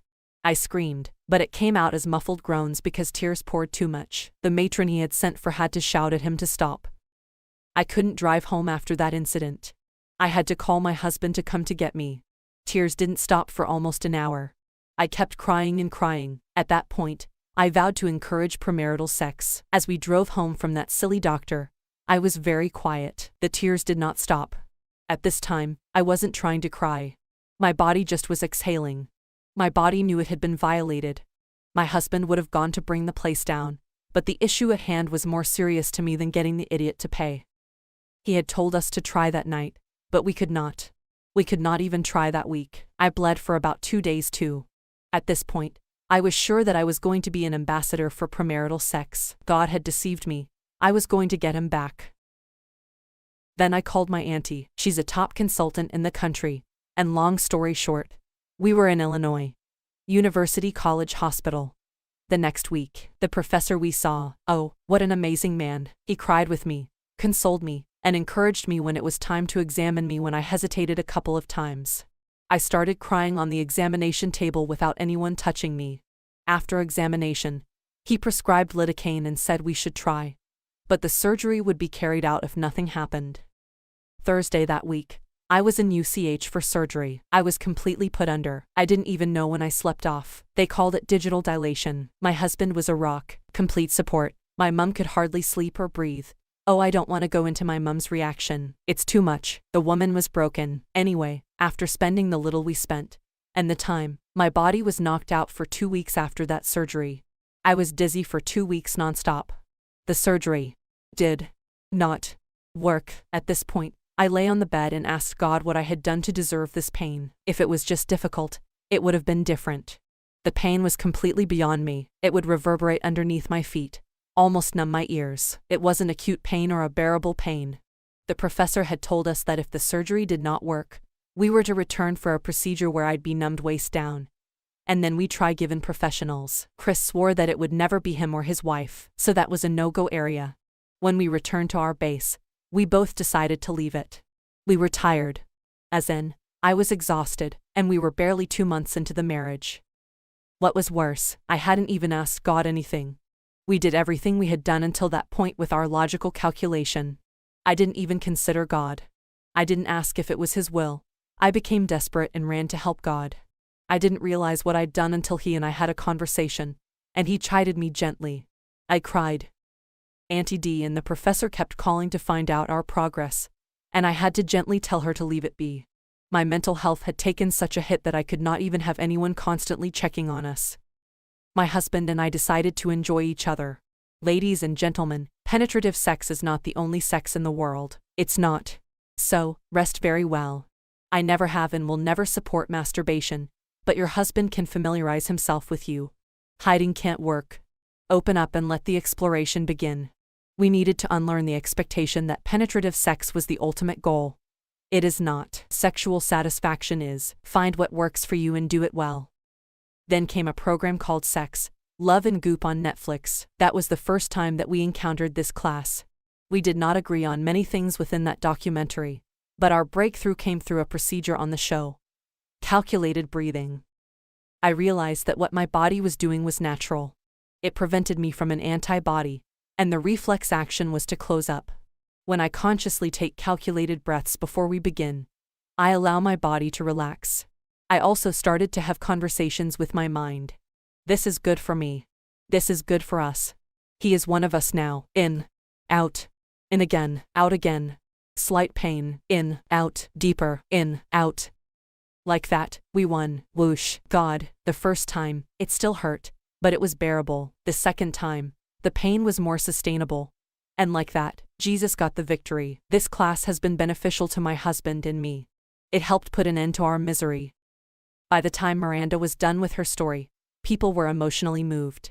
They all applauded Miranda's husband, who stood solidly by her and refused to cheat on his wife. However, my parents knew that specific individuals may question the authenticity of Miranda's experience. And so my mom spoke up. She started by noting that it was not fiction. Medical records back up Miranda's and her husband's claim. My parents made the other couples there understand that there's always a reason behind every problem in marriages. Nothing just happens. They said that there's a reason or cause why people are sex addicts. And there is a reason behind the scene when you see that a lady suffers from vaginismus. They equally paid that when you are married but never satisfied with your partner no matter how she dedicates time for your we time. There's a reason for it. I was listening with rapt attention as they said that when a man, woman does not fancy or believe, have an interest in sex, there's a reason for it. Finally, Dad rounded up the session by saying that a lot of people have passed through one trauma or another in their early lives, that the results are one of the things we see manifesting in marriages nowadays. But it depends on what you do with those things before we say I do or even after you get into the institution called marriage. He said that he and his mom will always advocate for therapy, counseling while dating because of those negative things one might have encountered while growing. From childhood abuse, trauma, and all those to just basically having a different background while growing up. If one is not intentional about who to marry by taking therapy, counseling seriously, it will be a struggle. He quipped that while there are lots of lessons that could be drawn from the story of this couple, he would always recommend that people do their homework before taking this journey of life called marriage. This would go a long way to tackling most issues that could arise. I listened with pride. I was proud of the man that I grew up to know as my father. Although he treated me like a daughter and never for once made me feel inferior to his other children, there have been times when I wished that I had his blood flowing through my veins. I felt ashamed knowing that I had the DNA of a man who would go down in the history of the nation as one of the most terrible men who ever lived. There is nothing that I wouldn't give to change my history. I usually found myself thinking about how my life would have been, how I would have turned out to be if Julius succeeded in stealing me as a child when he wanted to. Would I be this refined young lady that I am today? Or would I equally end up as a criminal who was wanted in various parts of the country? Anyways, I was glad that things just turned out the way they did. The door suddenly opened, and here was Mom looking at me. I was eavesdropping all along, and I knew I was going to get punished. However, I used her situation to my advantage. I told her that I heard her call for me. She wasn't sure if she did, so she let me go. She probably thought that she did but forgot she did. Hey guys. What would you do if you were me and you had a mom who forgets stuff every 5 minutes after she says them? I would love to hear your thoughts. I left my sound at max on the phone accidentally and watched an 18+ video on bath. My name is Jessica. I am 20 years old. I live in Florida. I had a very rough background because my mom died while I was 15 years. The death brought me a lot of pain. 5 years after, I am yet to recover from the death of my mom. I haven't forgiven my dad since my mom died because he was among the causes of my mom's death. The doctors confirmed that my mom died as a result of internal bleeding. My dad was a drunkard. He usually comes home drunk every day. My mom kept telling him to stop, but he didn't. One day, he came home drunk. My mom talked to him like she used to anytime he comes home drunk. I didn't know what came over him that day. He hit my mom. He hit her severely that she had to be rushed to a hospital. After 3 days, my mom was discharged from the hospital, but she was still not 100% okay. She fell sick again, but she didn't go to the hospital early. When she died, the doctors carried out an autopsy on her. The result of the autopsy showed that she died of an internal injury that she sustained when my dad raised his hands on her. My dad was sorry for his action, but the deed has already been done. He was charged with manslaughter, but he was later released after spending 2 months in prison. 3 years after the death of my mom, my dad remarried. He married a woman from Florida. He invited only a few people to the wedding ceremony because he didn't want people to know that he was getting married. I didn't get to meet the woman he married until the night of the wedding when she came home. She came with a 12-year-old boy that has another father.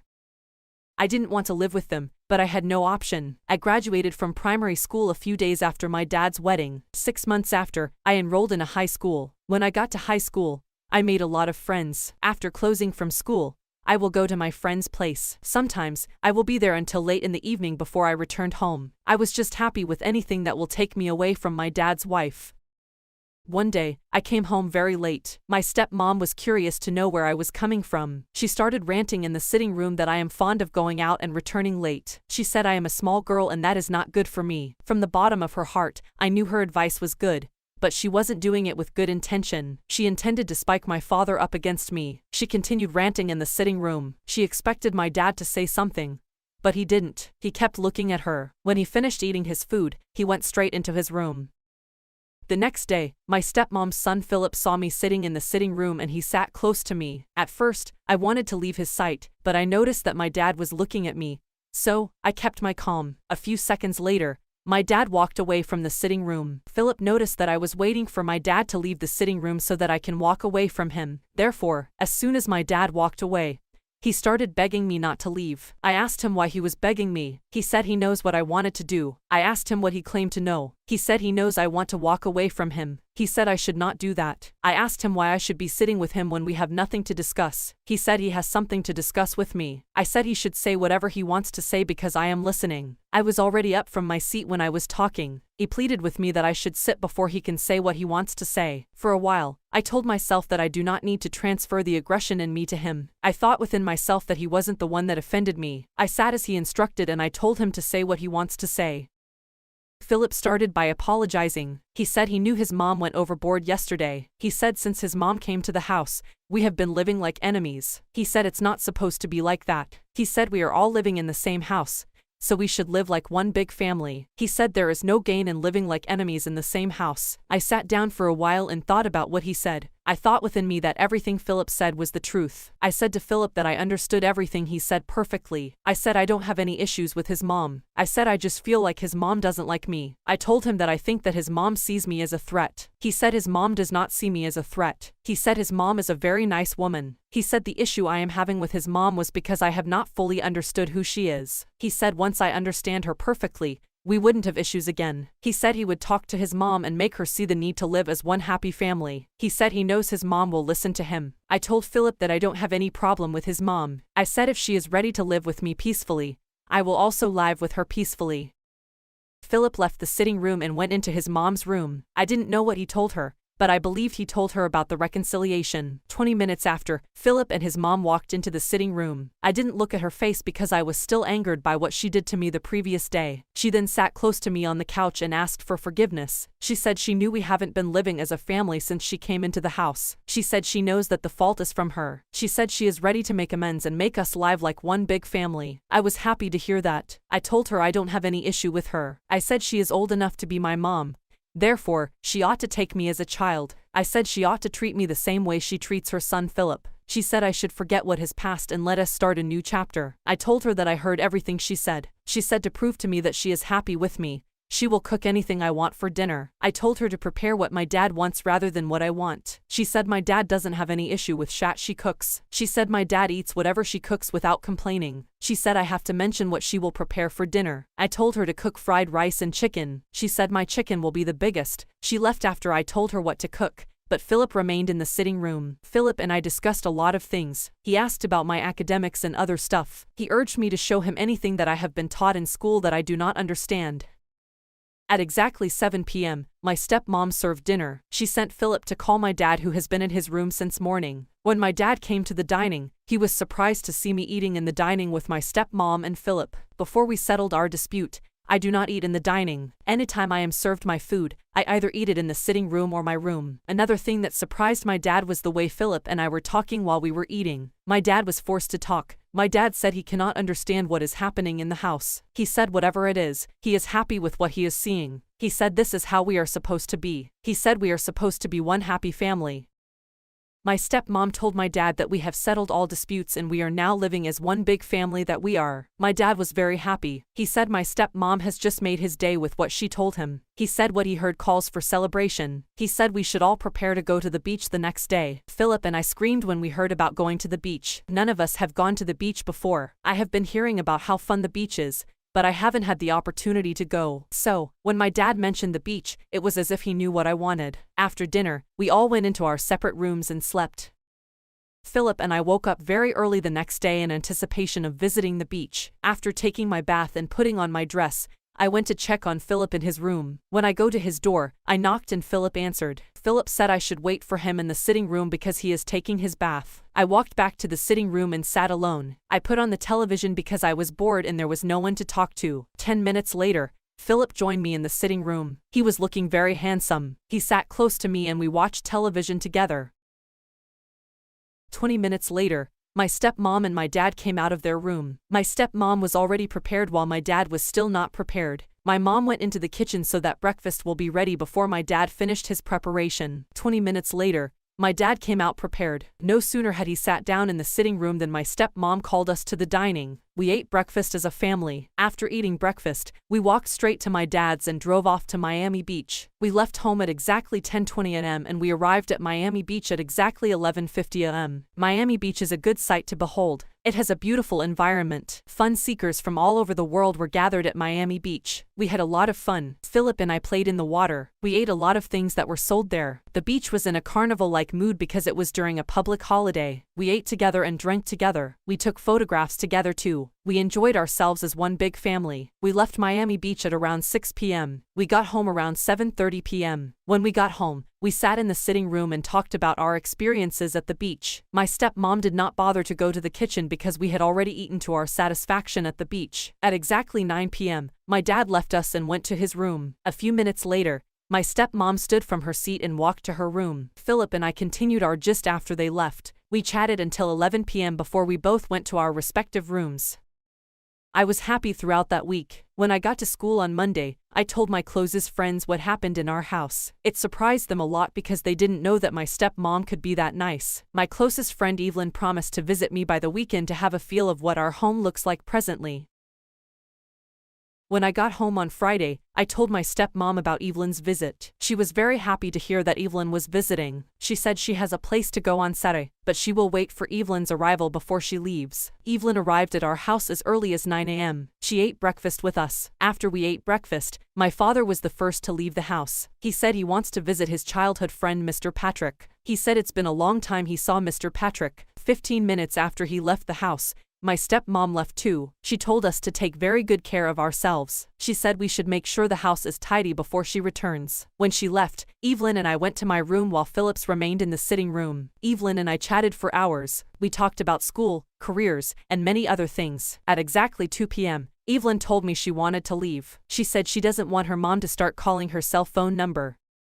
I followed Evelyn to the gate. We hugged each other and we waved at each other. When I returned to the sitting room, Philip was still sitting there. I sat on the couch in the sitting room and we started chatting. Philip began to ask me about my friend. He asked me how I met Evelyn and I told him that she is my classmate and my closest friend in school. He asked me a lot of questions about Evelyn and I gave him answers according to what I know about her. The last question that Philip asked that made me realize that he had an interest in Evelyn was when he asked me whether Evelyn has a boyfriend. I said since I know Evelyn, I have never seen her with any man. I said we used to talk about men like girls do, but none of us has a girlfriend. He said what if she has and I don't know. I said Evelyn is my classmate and my closest friend in school. I said there is nothing that Evelyn will do that I won't know about. I said if she has a boyfriend, I will be the first person to know. After I answered him, I asked him why he asked me all those questions about Evelyn. He said it seems he likes her. I asked him if it seems he likes her or he likes her. He said he likes her. He said he wants me to help him talk to Evelyn since we are friends. He said Evelyn will listen to me better than him. I said I will do my best. He promised to buy me a very nice gift if I talked to Evelyn on his behalf. He asked me what I want as a gift. I said I want iPhone 12. He said if I am available to convince Evelyn to date him, he would buy me iPhone 12. As soon as I heard that, I started thinking of the strategy that I will use to win Evelyn's heart for Philip. I didn't want that iPhone 12 to pass me by. The next day in school, I took Evelyn to the school's restaurant during the break. I bought her chicken and wine. After she finished eating the chicken and wine, I told her that I have something important to tell her. Evelyn said she knew something was fishy when I bought an expensive chicken and wine for her. She asked me what I wanted to tell her that made me spend an expensive amount on buying chicken for her.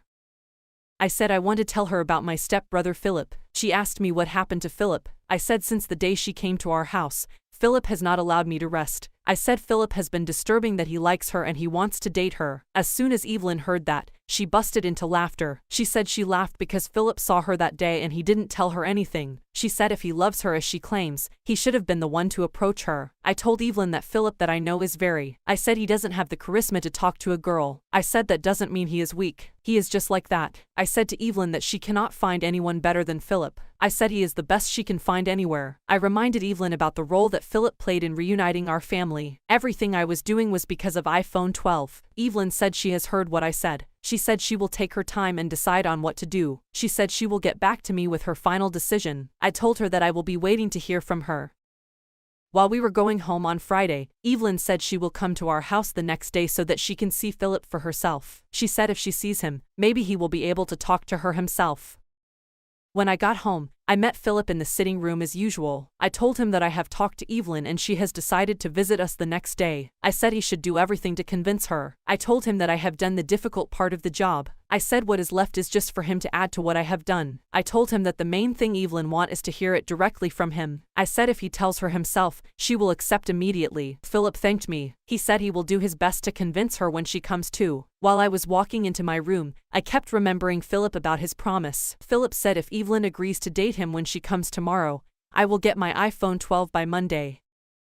Evelyn came to our house at exactly 11 a.m. on Saturday. When she entered the sitting room, I deliberately excused myself from the sitting room so that I can leave her with Philip. I went into my room and hid behind the door so that I can hear their conversation.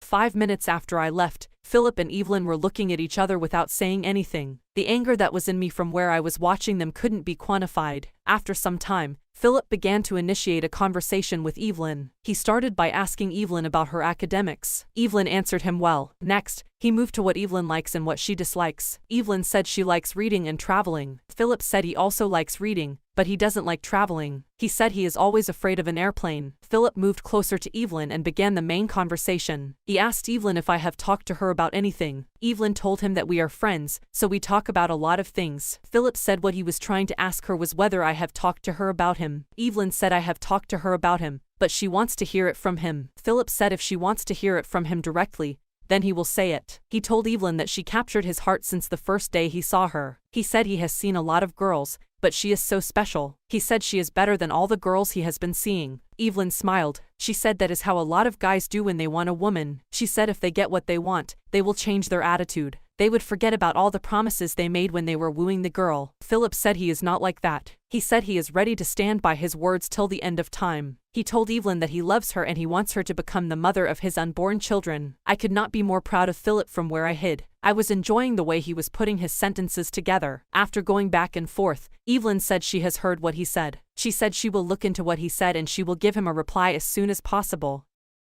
A few minutes later, I came out from my where I hid pretending like I didn't hear everything they said. As soon as I entered the sitting room, they kept quiet as if they weren't talking before I came in. After a few minutes, Evelyn told me that she wanted to leave. I asked her why she was leaving so early. She said she has some laundry to do at home. She said she will also help her mom in the kitchen. When she walked out of the sitting room, I followed her immediately. I asked her whether Philip was able to talk to her. Evelyn said Philip told her what she wanted to hear. She said she was very impressed with the way he put his sentences together. She said she likes him. She said she wants to take her time before she gives him a reply. I quickly interjected when I heard that. I said she doesn't need to keep Philip waiting anymore since she claims she likes him.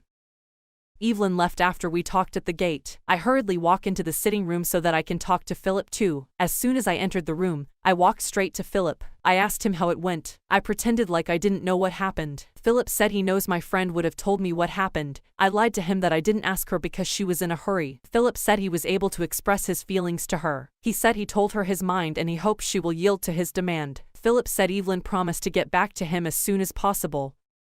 Before I left for school on Monday, I made up my mind that I will do everything to convince Evelyn so that she can quickly yield to Philip's demand. Since Philip told me about the iPhone 12, I have been dreaming of it. After the assembly, I quickly went to Evelyn's sit so that another person won't sit close to her. As soon as I sat, I started my motive. I told her to talk to Philip as soon as possible. I said she should possibly give him a reply today. Evelyn wanted to know why I was trying to rush her. I said Philip is a good guy and he deserves the best. Evelyn said she will come to our house during the weekend. She said she wants to tell him herself. I was so happy when I heard that. When I got home, I told Philip that Evelyn has agreed to date him. I said she would have called him to inform him, but she doesn't have a cell phone. I told him that Evelyn promised to come during the weekend so that she can inform him herself. Philip said if Evelyn comes on Saturday and says what he wants to hear, I will get my iPhone 12 on Sunday.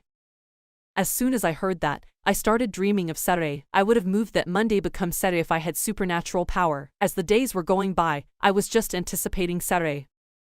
Finally, the day I was waiting for arrived. Evelyn called me at exactly 9 a.m. that she was on her way. When Evelyn arrived at our house, she met a full house because my parents were still at home. A few minutes later, my dad left for work because he had an emergency. 1 hour later, my mom told me to follow her to the mall to get some stuff. We all left the house leaving Philip and Evelyn. When we left, Evelyn told Philip what he wanted to hear. After telling him, they had explosive sex. When we returned home, we met them in the sitting room watching television as if nothing happened. 1 hour after my mom and I returned from the mall, Evelyn told me she was leaving. When I followed her to the gate, she told me that she has told Philip that they can start dating.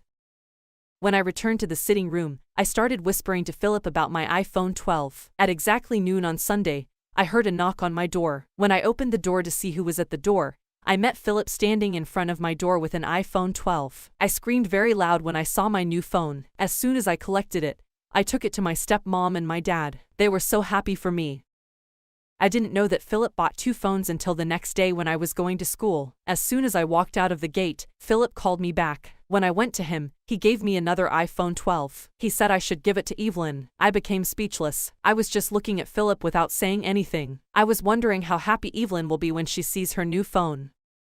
When I got to school, I told Evelyn that I have a big surprise for her. She wanted to know what the surprise was, but I wasn't ready to tell her immediately. I told her to guess what the surprise might be. She did all the guessing, but she didn't even come close. After some minutes, I brought out my iPhone 12 from my bag. Evelyn became speechless. She didn't see me with an iPhone when she came to our house on Saturday, so she was wondering how I got an iPhone between Sunday and Monday morning. I told her that it was Philip's that gave me the iPhone 12. She was speechless. She said she didn't know that Philip is that generous. I told Evelyn that the surprise I am talking about is not my iPhone 12. After some minutes, I brought out her iPhone 12 from my bag. Evelyn was shocked when she saw me with another iPhone 12. I said this one is the real surprise. I handed the phone over to her and I told her it's a gift from Philip. Evelyn was speechless. She was wondering how she could get a big gift from someone she just started dating a few days ago. We took pictures with our phones. I snapped Evelyn with her phone while she snapped me with my phone. Evelyn and I enjoyed using our phones. We use it most times in school. Most times, some of our friends used to come to us to borrow our phones to snap pictures. Because of that, a lot of pictures were stored on our phones. I was with Evelyn one day when she told me about what happened between her and Philip on the day she came to our house. She told me how she and Philip had sex. She told me how good Philip was in bed. When I got home that day, I wanted to ask Philip but I cautioned myself. Since then, I have been looking for a way to have a taste of Philip. I wanted to experience what Evelyn experienced. My urge for sex with Philip led me to download porn videos on my phone. I started watching 18+ videos uncontrollably. The next Saturday, my dad and my stepmom attended a wedding ceremony, leaving only Philip at home. Because I was bored in my room, I came to the sitting room to watch television. I did not enjoy the programs on display. Therefore, I connected my phone to the speaker. The videos on my phone were playing one after the other. The speaker's sound was at max. Therefore, Philip heard what was going on in the sitting room. A few minutes later, I left the sitting room to take my bath while the videos were still playing. As soon as I started bathing, I heard the porn video on my phone playing in the sitting room. I had soapy water all over my body, so I couldn't rush out. I hurriedly took my bath and rushed out to stop the video that was playing. When I got to the sitting room, I met Philip. I couldn't say anything. He looked at me surprisingly. Philip was wearing short trousers, so I could see his anaconda. As soon as I saw Philip's anaconda, I remembered what Evelyn told me. I knew it was my time to enjoy what Evelyn enjoyed. I moved closer to Philip and I grabbed his anaconda. Philip didn't resist. You could tell that it was what Philip has been dreaming of. We kissed and romanced each other right there in the sitting room. After 20 minutes of romancing, we went to my room and had proper sex. The sex was explosive. I saw what Evelyn told me myself. After that day, Philip and I continued to have sex until we both got married. Hey, guys, please let me know if this is right or if this is what I should do, or please let me have your thoughts on this. This story takes us to a 16-year-old girl. Sweet 16, they say.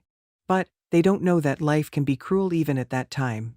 What can happen to a 16-year-old to think that life is cruel? Let me introduce myself. I am Anita. I come from the city that never sleeps, New York. Just like New York, I never sleep too. New York can be very inspirational, especially at night. You can't miss the lights. I live in the 10th floor of our apartment, and the views are just crazy. I always nap after school during the day so that I can enjoy the warm nights that New York brings. My favorite part of the day is sitting on my balcony, just like I am right now.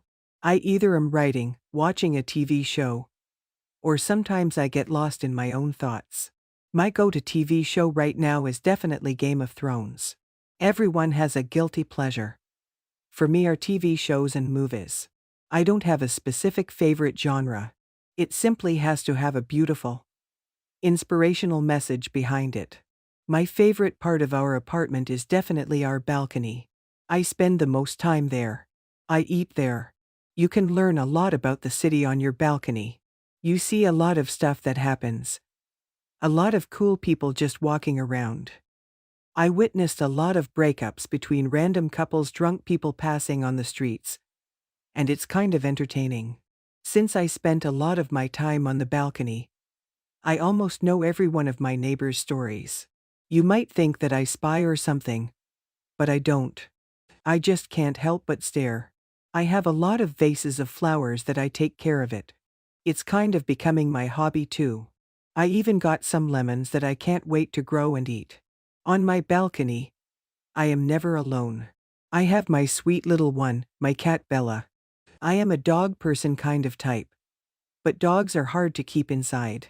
Our Bella has been so easy to live with. She is white and fluffy.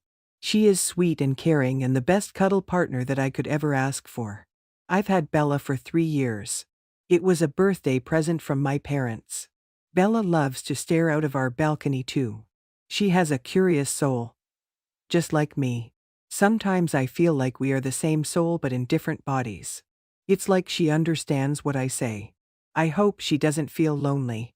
We have thought about getting another kitty, so she can have some company. But we haven't decided yet.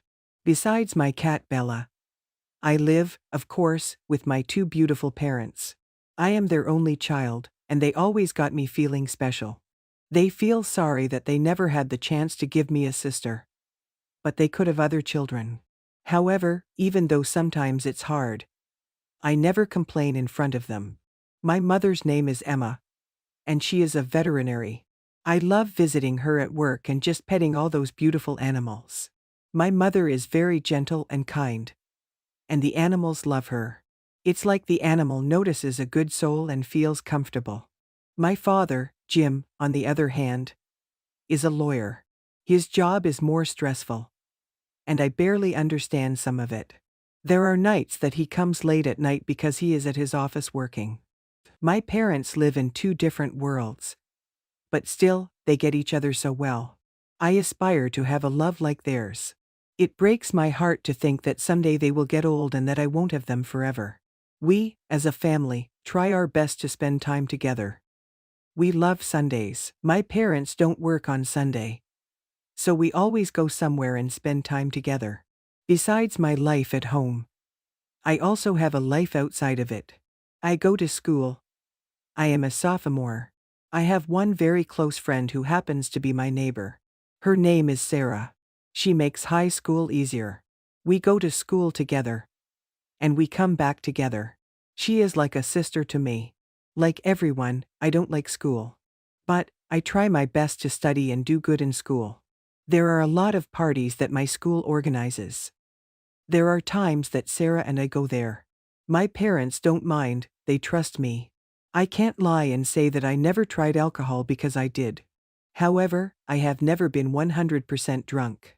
I am not the type of person that gets attached to things. Just because I might enjoy drinking at a party doesn't mean that I will continue to drink every day. I know when to drink and when not to. There are times when I buy a pack of cigarettes just because of curiosity. I enjoy smoking sometimes. But I know that I will never smoke it in the future. I have control of myself. When you go to these parties, a lot of stuff can happen if you are not very careful. A lot of my friends that go to my school do drugs. This scares me. Smoking and drinking don't make you cool. But I think that's how some of my friends think. Even though those parties might not be the best idea. I met someone special 1 year ago. I met a boy named Abel. We have been dating for a year now. We met at a party, then we found out that we were going to the same school. Abel is 1 year older than me. We know that we are young and that maybe we won't last. At least that is what they say. But I know that we love each other. Abel is straight out of a movie. He is the funniest person that I've ever met. He is my first kiss. And I want him to be my first everything. He is the reason why I haven't cut my hair for a year. He just loves it. We would go to the cinema and kiss for hours. My parents found out about Abel months ago. So they know that we are together. They respect my choices. And they believe in us. Even my parents were so young once they started dating. So I guess we are all right. Another good thing about New York is that you can wear whatever you want. And none would say a word. It's the city where you can show off your fashion and not be afraid of it. However, even at 16-year-old, life can be cruel and unpredictable. It had been months since I haven't felt like myself. I felt deep inside of me that something wasn't all right. I started not wanting to go out and meet with my loved ones, Sarah and Abel.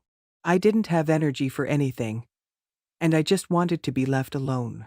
I wasn't eating, and I couldn't even finish an episode of my favorite TV show. This was all of a sudden. I don't know why it happened. Even my cat Bella started to notice it.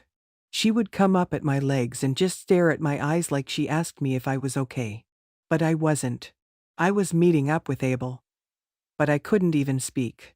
Later, I got informed that Abel had spoken to my parents about this. They all thought that I was going through a depressive phase. But I knew that I wasn't that type of person.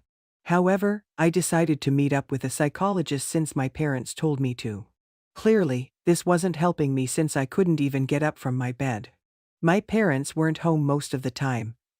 And I couldn't even go to school. I was home alone. So Abel used to sleep over at my apartment. One night we fell asleep on the balcony talking about our future. We talked about having sex. And we agreed that we would go for it the next time we meet with each other. We were going strong for a year. So why not? On a Sunday night, my mother came up to me and noticed that my head was burning from the temperature. We rushed to the hospital. And that's where the real sad story begins. I don't remember the ride to the hospital. But I remember waking up to a hospital bed. My mother had told me that the doctors made some tests. She said that the tests would arrive the next day and that today I had to sleep here. But I had other plans on my mind. Today, I should have been meeting up with Abel. It should have been our special night. But life works in mysterious ways. I guess. I've had the best sleep since I could remember that night. The next day I woke up to Abel texting me. He didn't know where I was. Last night he went to a party. He thought that I would meet him there. I couldn't help but think about who he was and who he met there. However, I texted and let him know that I was at the hospital.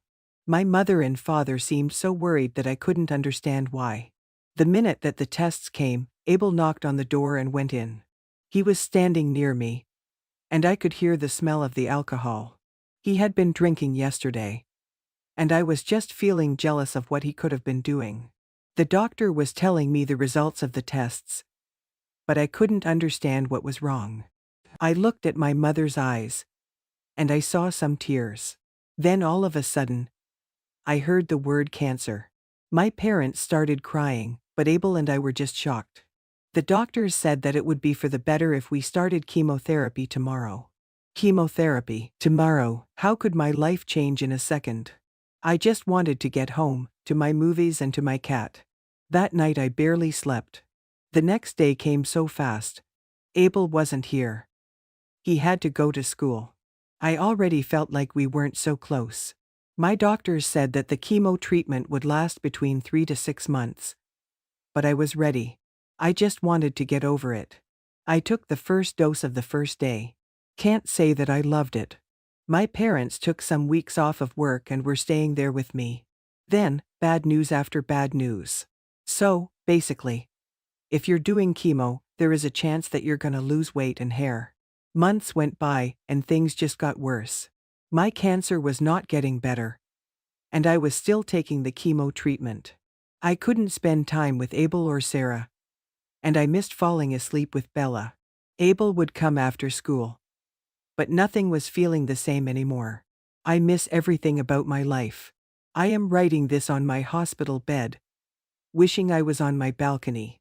The doctor said that it's good if I start and take walks around the city. One day, I decided to do so.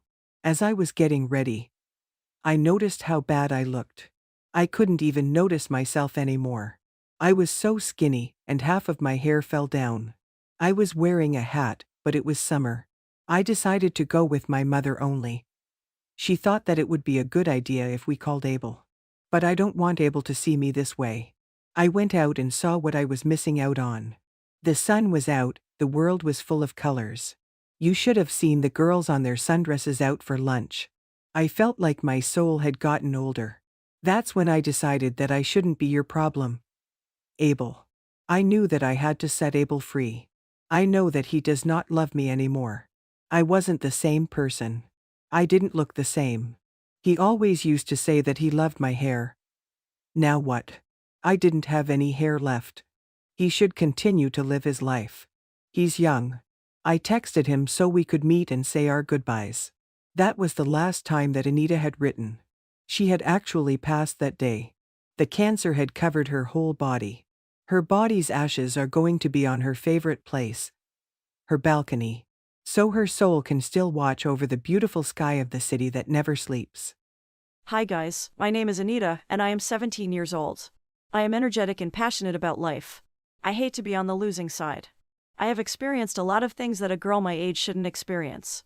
I can't say that I lack the basic amenities of life. No. On the contrary, I have always had the things I wanted. Some of which were provided to me by my father, others, I was made to get myself by my mother. One could envy me from a distance, but when you come close to me and come into my world, you will discover that all the happiness, love, joy, and care were just an illusion, and my open world is not one you would desire. I had money but lacked the attention of my parents. Yes, our home was broken. I am the product of divorced parents, whose relationship was a mistake on the part of my dad and manipulation on the part of my mom. I stayed with my mom, who never really cared how I was doing except when she needed to use me for her games. My dad would trade anything just to be with me, but my mom kept me as leverage. Dad never knew the real me, and mom didn't care. I'm sure that if my dad knew what his ex-wife was turning his daughter into, he would fight tooth and nail just to make sure I was taken away from her. Mom had us relocating on a constant basis, and so, I never had a steady life. I never had regular friends. I was here today and gone tomorrow. My academic life was as good as dead. I was no better than a dropout. We had to change schools frequently too, and whatever we went, Mummy made me lie that my dad was dead. This was something I never told Dad. People seemed drawn to me out of compassion. The girl who lost her dad. There was a time when I usually found myself wishing that things were different. As a growing child, I would find myself wishing that I had parents who could see eye to eye. It was just too much for me. I am who I am today because of my mom. And I am not grateful to her. She exposed me to the realities of life faster earlier than necessary. I can clearly remember the first day I saw people having sex. It is a memory I guess I would live with for the resting my life. There is nothing that I wouldn't give to wipe it off my mind. I can vividly remember coming back home from school really tired, wishing I would just for once run into the loving arms of a mother, only to have my dreams broken. I got home that day and found the door locked. Ask went by the window. I saw what I hate to remember. There was my mom used by two men. I was horrified at my bones. I couldn't move. I just stood looking with tears pouring out of my eyes. After about 10 seconds, she turned her head, only to find her 12-year-old daughter crying. I ran away. I didn't know where I was running to. I just kept running. I didn't care where I was running to. I just wanted to run away from what I had just seen. I was broken. I was bitter. I didn't know when I finally ran back to school. I would rather stay in school than go home to such torments. I don't know how long my mom looked for me. I don't even know if she ever looked for me, but she came to pick me up after management called her. On our way home, she tried acting nice. I can't remember the excuses she made, but she somehow made me promise not to tell Dad about it when next we spoke. Although I promised to keep the secret, that night, I was broken. Until then, Mom had been like an angel in my eyes. Spotless, a sweet soul. How she could stoop so low to do such a thing was something I couldn't tell. I tried crying myself to sleep because the nightmare was happening with my eyes wide open. I prayed that it would just be a bad dream once I woke up. Very early the next morning, Mom actually started acting like nothing bizarre happened. She seemed like the mom I had known, but no matter how hard she tried, the wound was fresh, and it would take us a long time to heal. That ordeal was the first of many. Soon, she got tired of hiding her shaft deals from me that I got used to seeing various men at our place. Why Mom chose to live that kind of life, I could not tell. When I grew older, I understood why she tried her best to beat poverty. My mom was from a poor background. Her parents were extremely poor. It was so bad that they had nothing but hatred towards her when she was given birth. Her parents hated her for coming into the world. They cared less if she lived or died, and she was usually at the mercy of the good-hearted people of the community. She never knew what it meant to be loved. Although they shared the same house, everyone lived on their own. Her father lived for himself. Her mother lived for herself. Her sister lived for herself. Her half-brothers lived for themselves. Nobody cared for anybody. If anyone was sick, nobody cared. If anyone died, nobody cared. I learned that Mom once ran away from her home for 3 days, and nobody cared if she was alive or not. The hatred was too much in the family.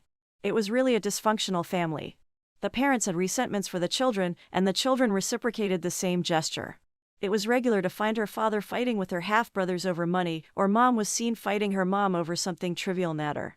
Her parents were often heard saying that their biggest regret in life was the failed abortion of all their kids. There was a time when my mom fought with her mother over a man.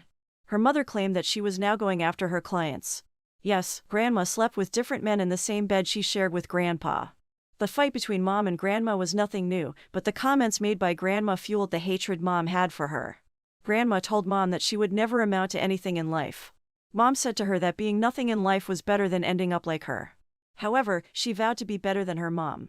The neighbors were constantly entertained by the family drama. Mom's family was everything terrible you could imagine. It was a jungle, and everyone lived like an animal. The school was not an option for the children because nobody was going to pay, so each child learned to fend for himself from an early stage.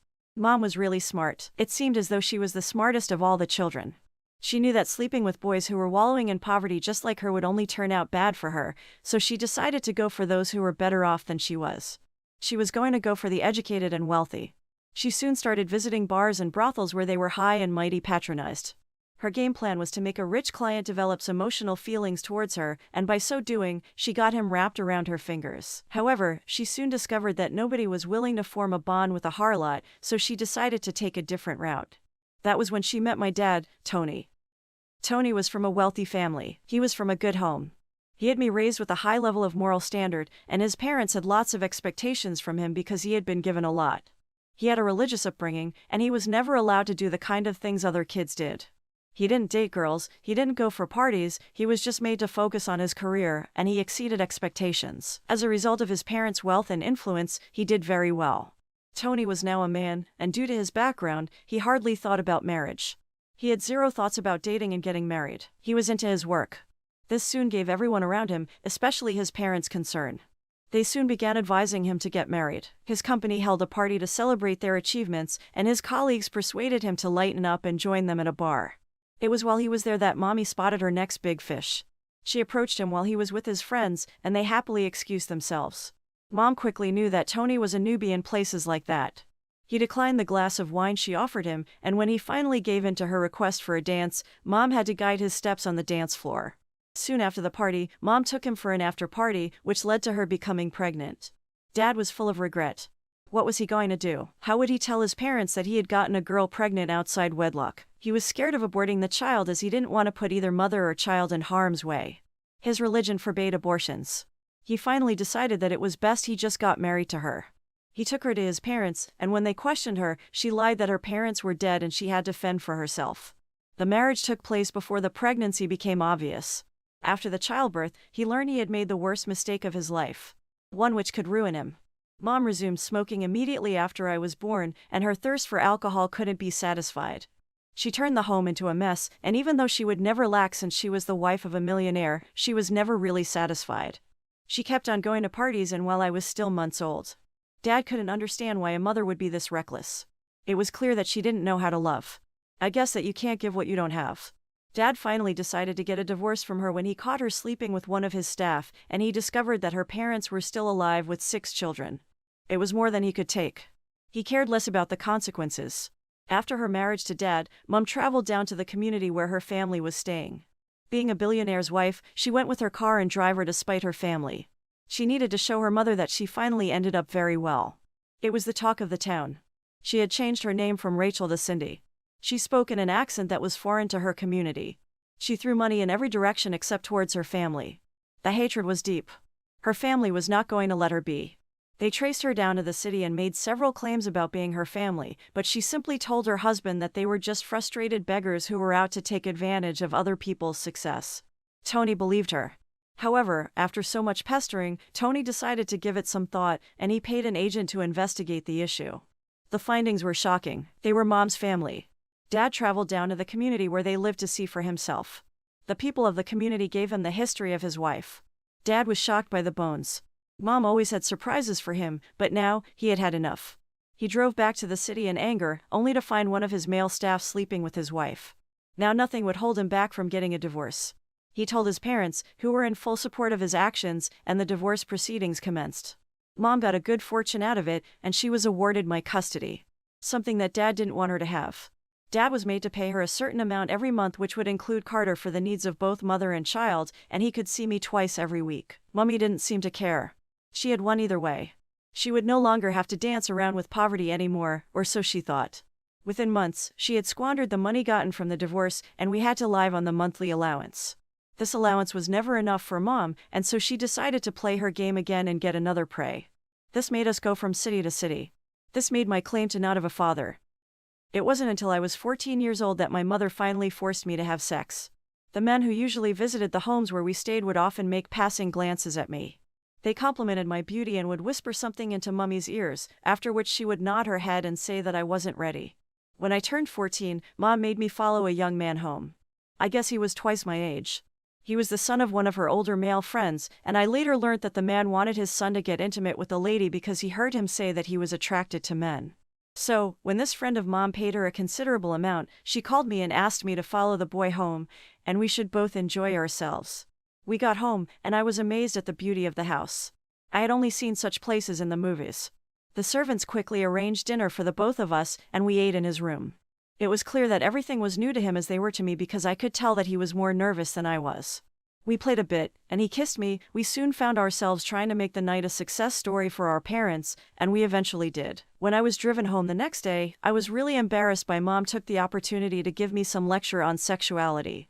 I watched her glow with pride as she said that I had been initiated into womanhood and that it was a phase every girl must pass through. She said it was a privilege to have had my first encounter with the rich man's son. I didn't even know his name, and I was sure that he didn't know mine. This was how I got introduced to life, and it didn't take long before I became a pro in the area of dating. My mom and I soon formed a partnership. She would have me put the best schools where the kids of the wealthy usually went.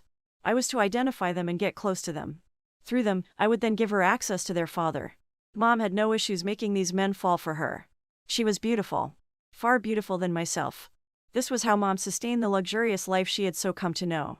It was when we moved over to a new city and I was enrolled in a new school that I met Pete. Pete was a charming guy, but he was not really my type. He was naive in every sense of the word. I played the pity game and got the empathy of the class. Pete was moved by my story. He never knew that I was moved by his father's wealth. He was an excellent combination of intelligence and wealth.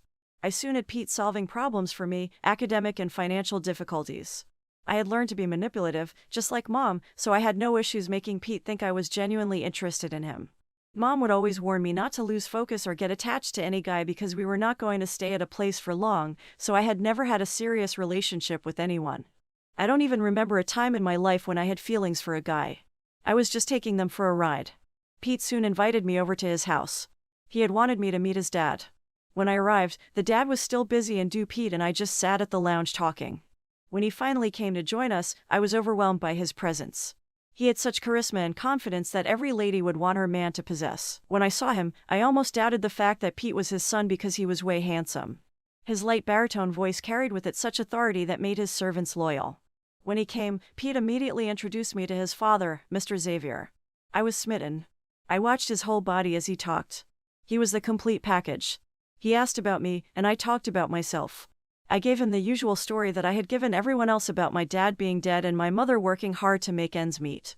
They all bought the story. Everything went perfectly that night. After dinner, Mr. Xavier asked that his driver drop me off. I wasn't pretty sure that I had impressed him that night because he seemed to pay little attention to me. However, I looked forward to coming over again, not seeing Pete, but seeing his dad. Mr. Xavier. However, although I was intrigued by him, I knew that the story concerning his escapades with ladies could be true because he never seemed interested in my mom when I spoke about her. Mr. Xavier was an oil magnate. He never remarried after the death of his first wife, who died during childbirth. He wasn't ready to settle down with any lady because he knew that they only came around because of his wealth. Losing the woman whom he had struggled with was really painful for him. His wife was everything to him. His success story would never have been written if not for her sacrifices. She was his motivation. She saw things in him which nobody ever saw. When he was starting up, things were not very smooth, but she stuck with him, and she gave him every support which he needed. He was really a mess, but she fixed him up. He was scared that she could leave him at any point in time because she had the opportunity to ditch him for more affluent guys, but she always reassured him of her undying commitment towards him. It was clear to Mr. Xavier that his lover was an angel sent to him from up above. He owed her his life. His life was now worth a lot simply because of the investment she made in him. He proposed to her as soon as he could afford a ring, and although she had no reason to say yes, she did. She was willing to risk her life for him. After they were wedded, she further intensified her efforts towards the growth of his company, and 5 years into the marriage, he was already a billionaire. That was when she became pregnant for Pete. Mr. Xavier was so happy when he got the news of her pregnancy. They were finally going to get an addition to their family. He made plans for them. He put things in place for the delivery. He actually got his wife a surprise house and a private jet just to say thank you. It was, however, a sad day for him when he was told that she didn't make it. He felt terrible. It was as though his world had just crumbled. He experienced a kind of pain that he had never known in all his life.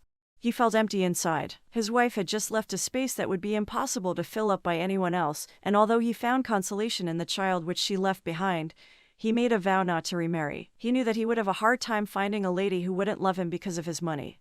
A few months to his wife's demise, he began visiting clubhouses, and that was where he slept with a lady who claimed to be pregnant for him. He wasn't going to make the mistake of getting married to this harlot. That was a mistake a friend of his had made years back. He, however, took care of the lady who claimed to be carrying 2 children on the inside of her. He made sure she was comfortable and lacked nothing. He was willing to accept responsibility and take care of them all, but it was soon discovered that the lady had been lying all along. The pregnancy test was positive, and she did have twins, but they were not his. Although he didn't send her to jail for extortion, he quickly took back the car and house that he had given her. This further strengthened his resolve to be on the lookout for women. A week after I had met Pete's dad, I fell ill and missed school. This was our plan to get Pete to come to visit, and he did. When he arrived home, Mom quickly made him feel comfortable. She was good at that. Pete immediately fell in love with her personality. She was giving the love of a mother which he had never known or experienced. All through his stay, I was eagerly waiting to hear him say that his dad sent regards to me, but he didn't. While looking at him talk or laugh, I could only think about his dad. What was happening to me? Why was I falling for his dad? This was the first time in my life that I would really be interested in someone, and it just had to be my boyfriend's dad. Pete gets home feeling overwhelmed by the love shown by my mom. It told his dad all about her. She lit up a spark in him that his father had never seen since he was born. It wasn't surprising when Mr. Xavier invited Mom and me for dinner at his place. We knew that our plan was making progress. The day finally arrived when we were going to meet with Pete and his dad. I was eagerly looking forward to it because I wanted to see Mr. Xavier again. Mr. Xavier sent his driver to come and pick us up at about 7 p.m. We arrived at their home, and everything was well placed. We were led to the sitting while we patiently waited for our host to show up. I watched Mom feast her eyes on the eloquence of everything. Not even her billionaire ex-husband had such taste. I could read her thoughts from the look on her face. This was a big fish that would take a lifetime to consume. I knew that she was already playing a scene in her head where she would wake up in that house and boss the servants around. Before long, one of our hosts arrived. Pete. He was smiling and happy to have us around.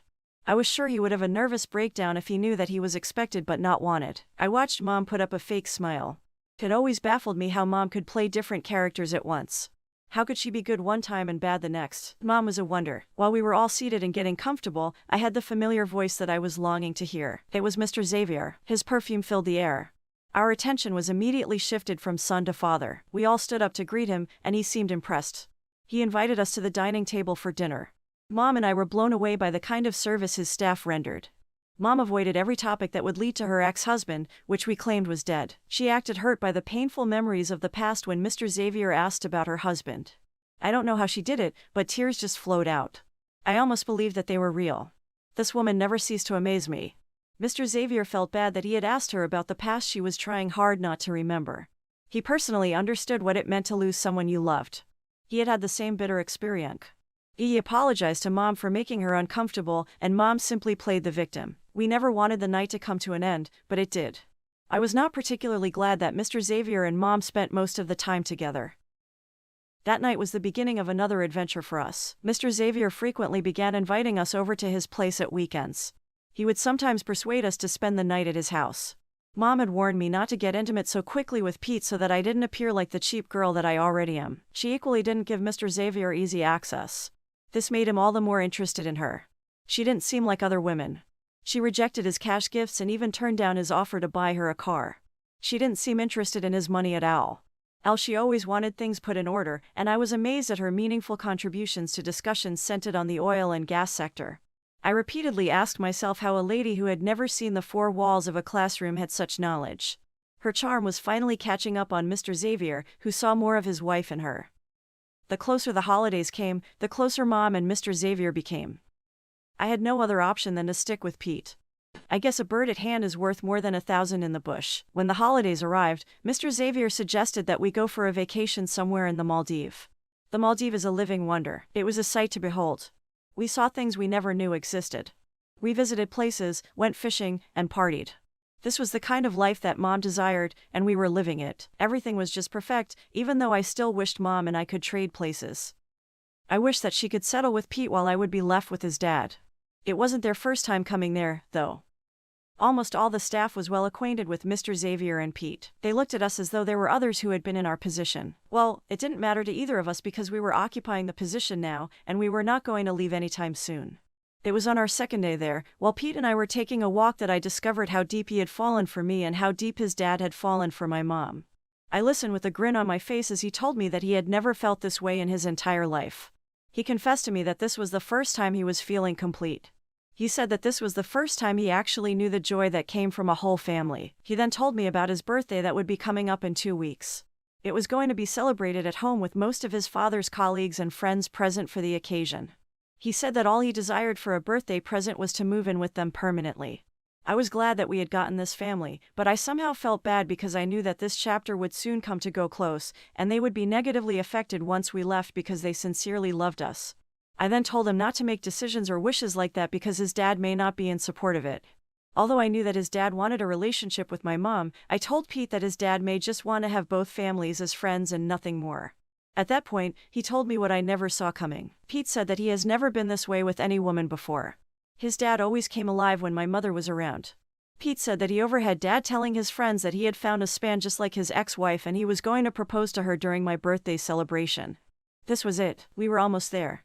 I couldn't wait to tell Mom even though Pete told me not to. This was good news. When we got back home, I broke the news to Mom, and she was overjoyed at the prospect of becoming a billionaire's wife once again.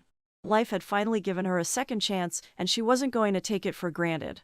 She wasn't going to let anyone, not even her family members, ruin this golden opportunity. She would never go back to her community to show off. Mr. Xavier told Mom about the birthday party and asked that we both be present. He had a popular designer design a dress for her, which was worth $10,000. Mom and I showed up that day. We actually came earlier than most guests. Mom pretended as though she never knew what was set to happen. She was an actress indeed. While my mom was going through the guest list, her reaction suddenly changed. She immediately had us sneak out of place. We picked a cab and drove home as fast as we could. Once we got home, she asked me to pack up my bags quickly because we were relocating. I was surprised. Why should we migrate to another city now that everything was beginning to fall in place? As we boarded a train, she told me that the third name on the list of guests was Mr. Tony. My father. I knew that this meant that I would never see or hear from my boyfriend, whose dad I fell in love with. Hey guys, what would you do if you were me?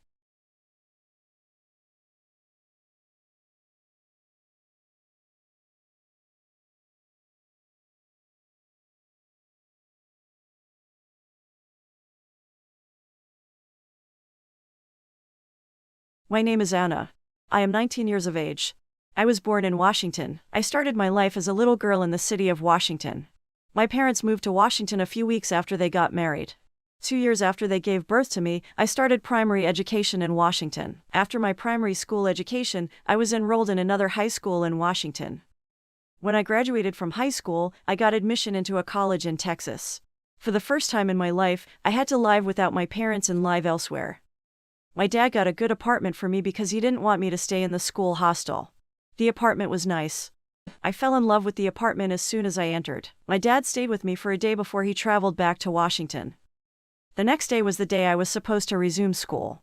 I woke up very early, I took my bath and I prepared for school. My dad got me a taxi driver that will be driving me to school and be taking me back home after lectures.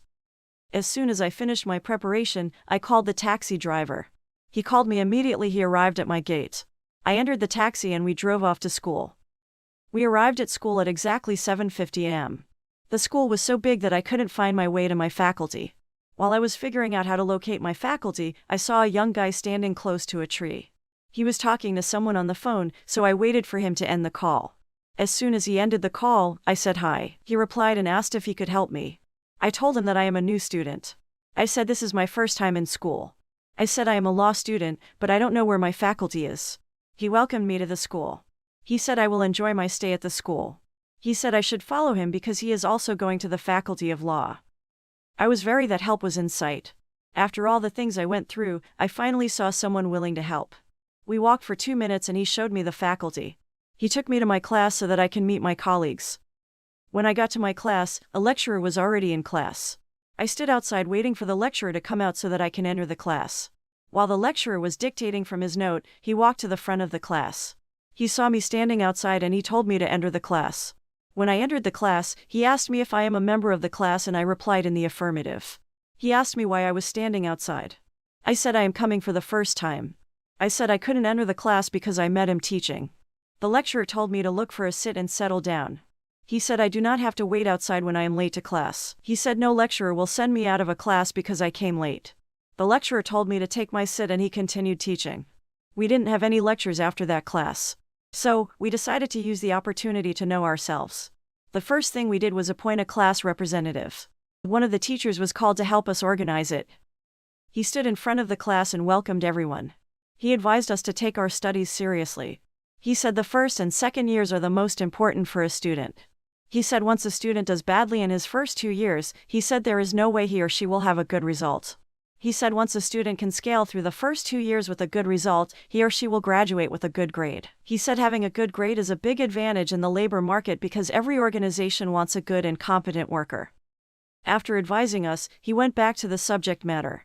He told those that have an interest in becoming the class representative to step forward. 2 female students and 3 female students went forward.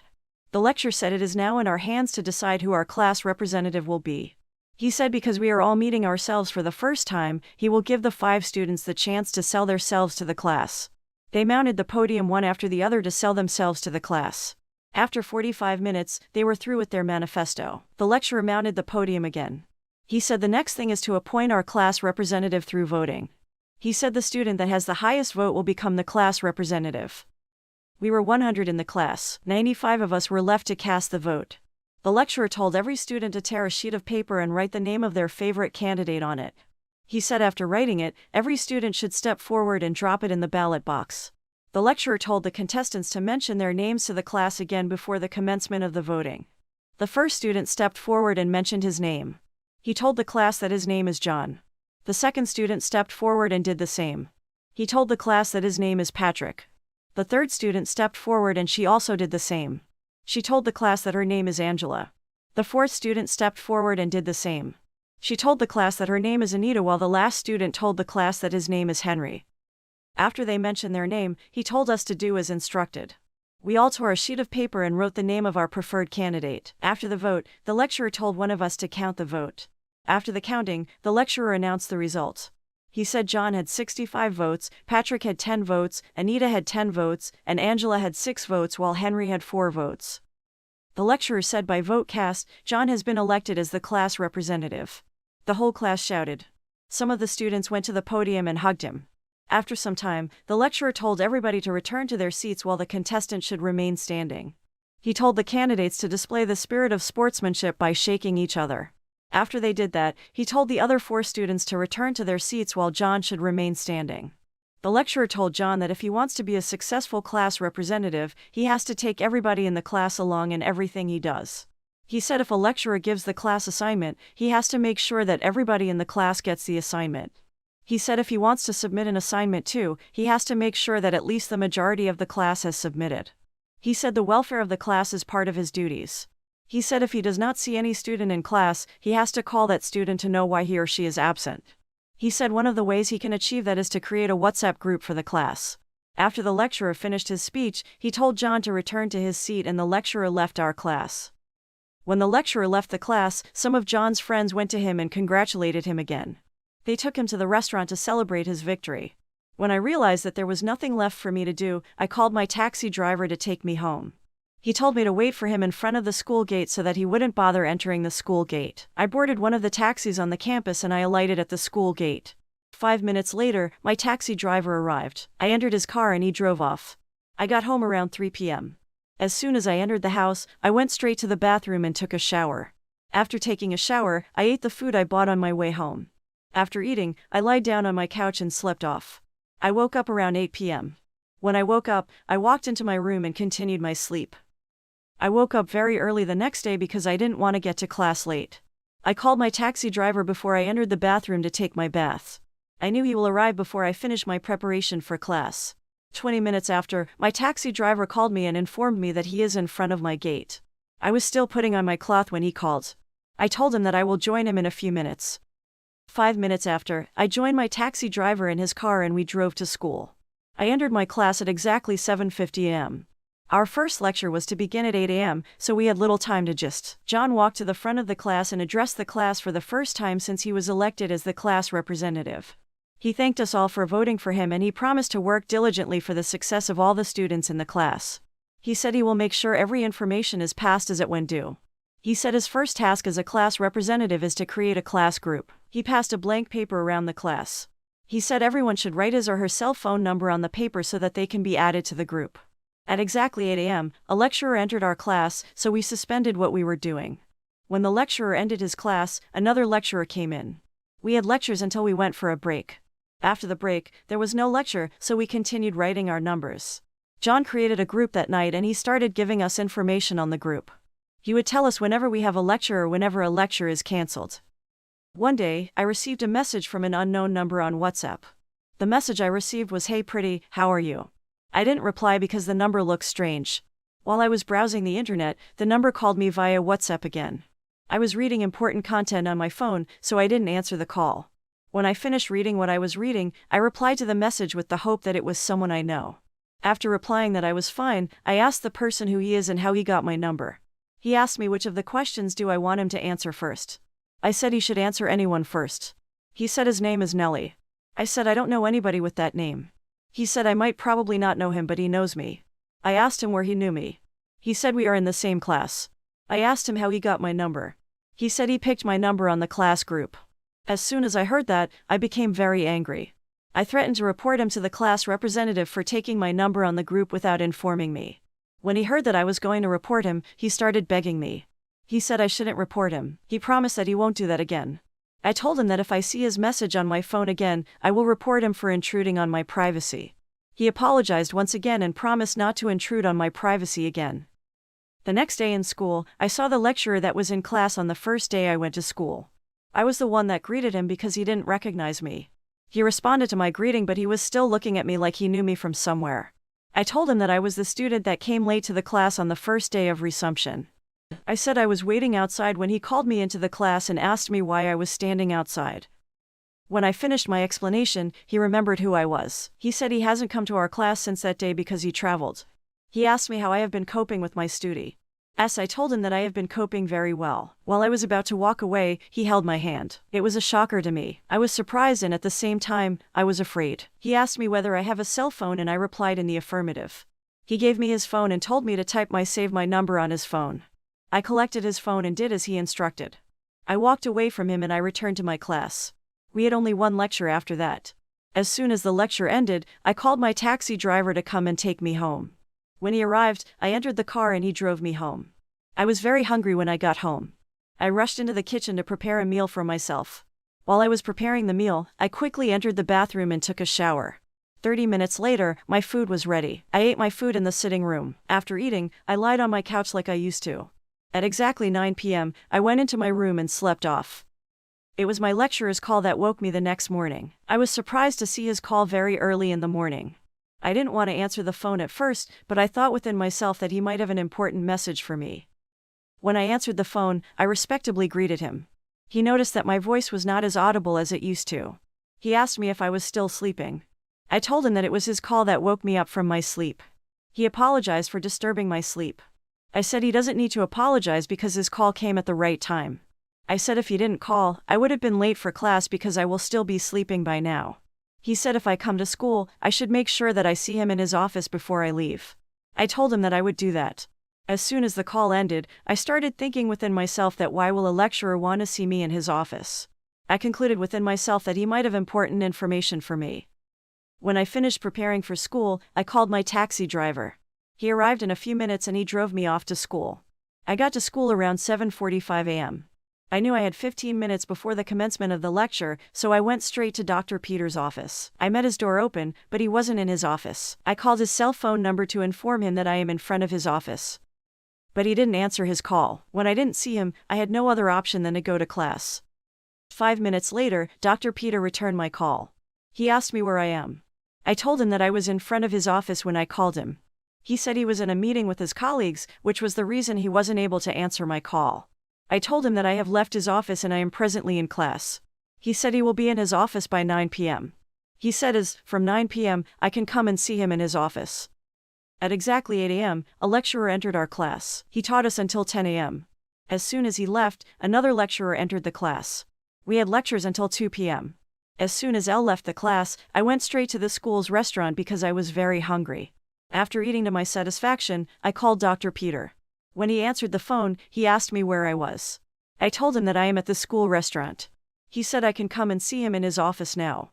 I left the school restaurant and walked to Dr. Peter's office. When I got to the door of his office, I knocked. He already knew I was the one, therefore, he didn't hesitate to tell me to enter. When I entered his office, he told me to sit on his couch. I was surprised to see a very big couch in his office. I sat on the couch thinking why this man invited me to his office. He excused himself and went out of his office. He returned 5 minutes later with a bottle of wine. I told him that he didn't need to disturb himself because I just left the school restaurant. He said it's not compulsory I drink the wine in his office, he said I can take it home. He placed the wine in front of me and sat very close to me. He didn't say anything for some seconds, so I started wondering why he told me to come in the first place. I looked at his face and I asked him the reason he asked me to see him in his office. Dr. Peter said since he became a lecturer, he has had nothing to do with his students. He said he tries to avoid his students. He said my case seems different. He said he began to like me from the first day he saw me. He said he knows what he is about to tell me might sound weird, but it is from the bottom of his mind. Dr. Peter said he likes me and he wants me to be his girlfriend. I didn't know whether to cry or laugh when he said it. It was annoying to me because I knew he will have a wife at home. I asked him whether he has a wife at home. He said he has a wife and 2 kids. I said why he will want to date a young girl like me when he has a wife at home. He said I shouldn't bother about his wife. He said his wife wouldn't know about our relationship. I stood up angrily and walked out of his office. I didn't even bother to call my taxi driver that day because of the anger in me. I used public transport to get to my house.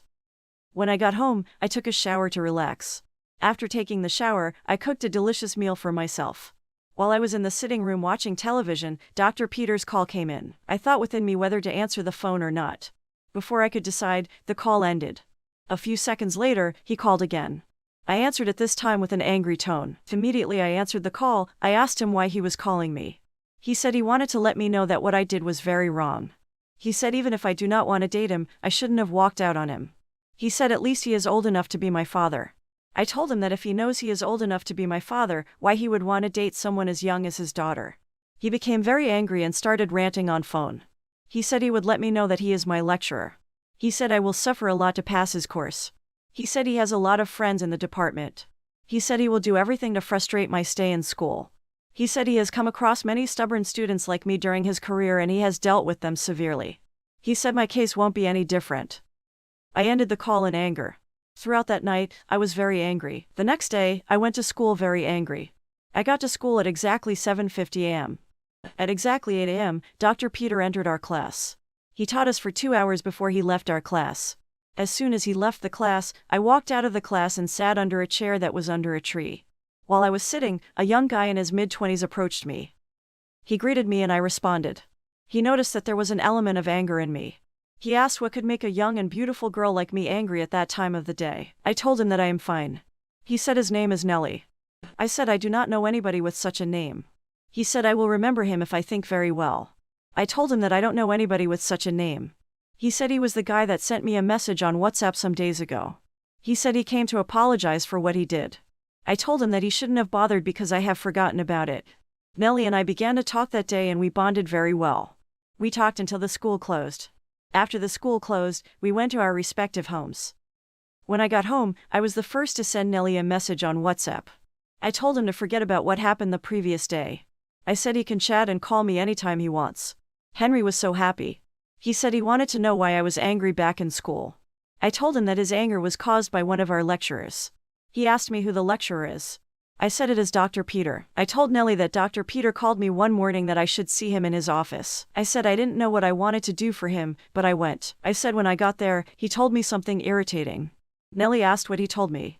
I said he told me that he wants to date me. I said when he mentioned it, I walked out on him. I said when I got home, he called me and threatened that he will make sure I fail his course. Nelly asked what I did after that. I said I didn't do anything.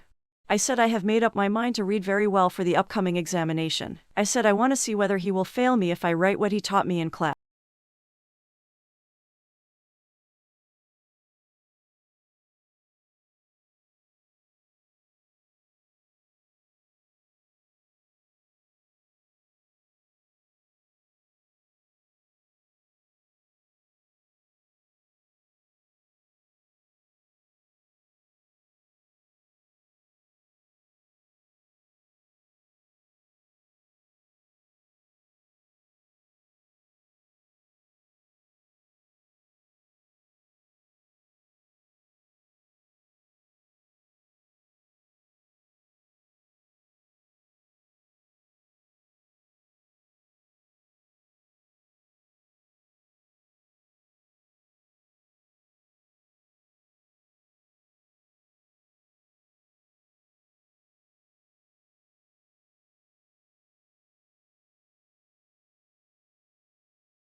His anaconda and he was caressing my boobs.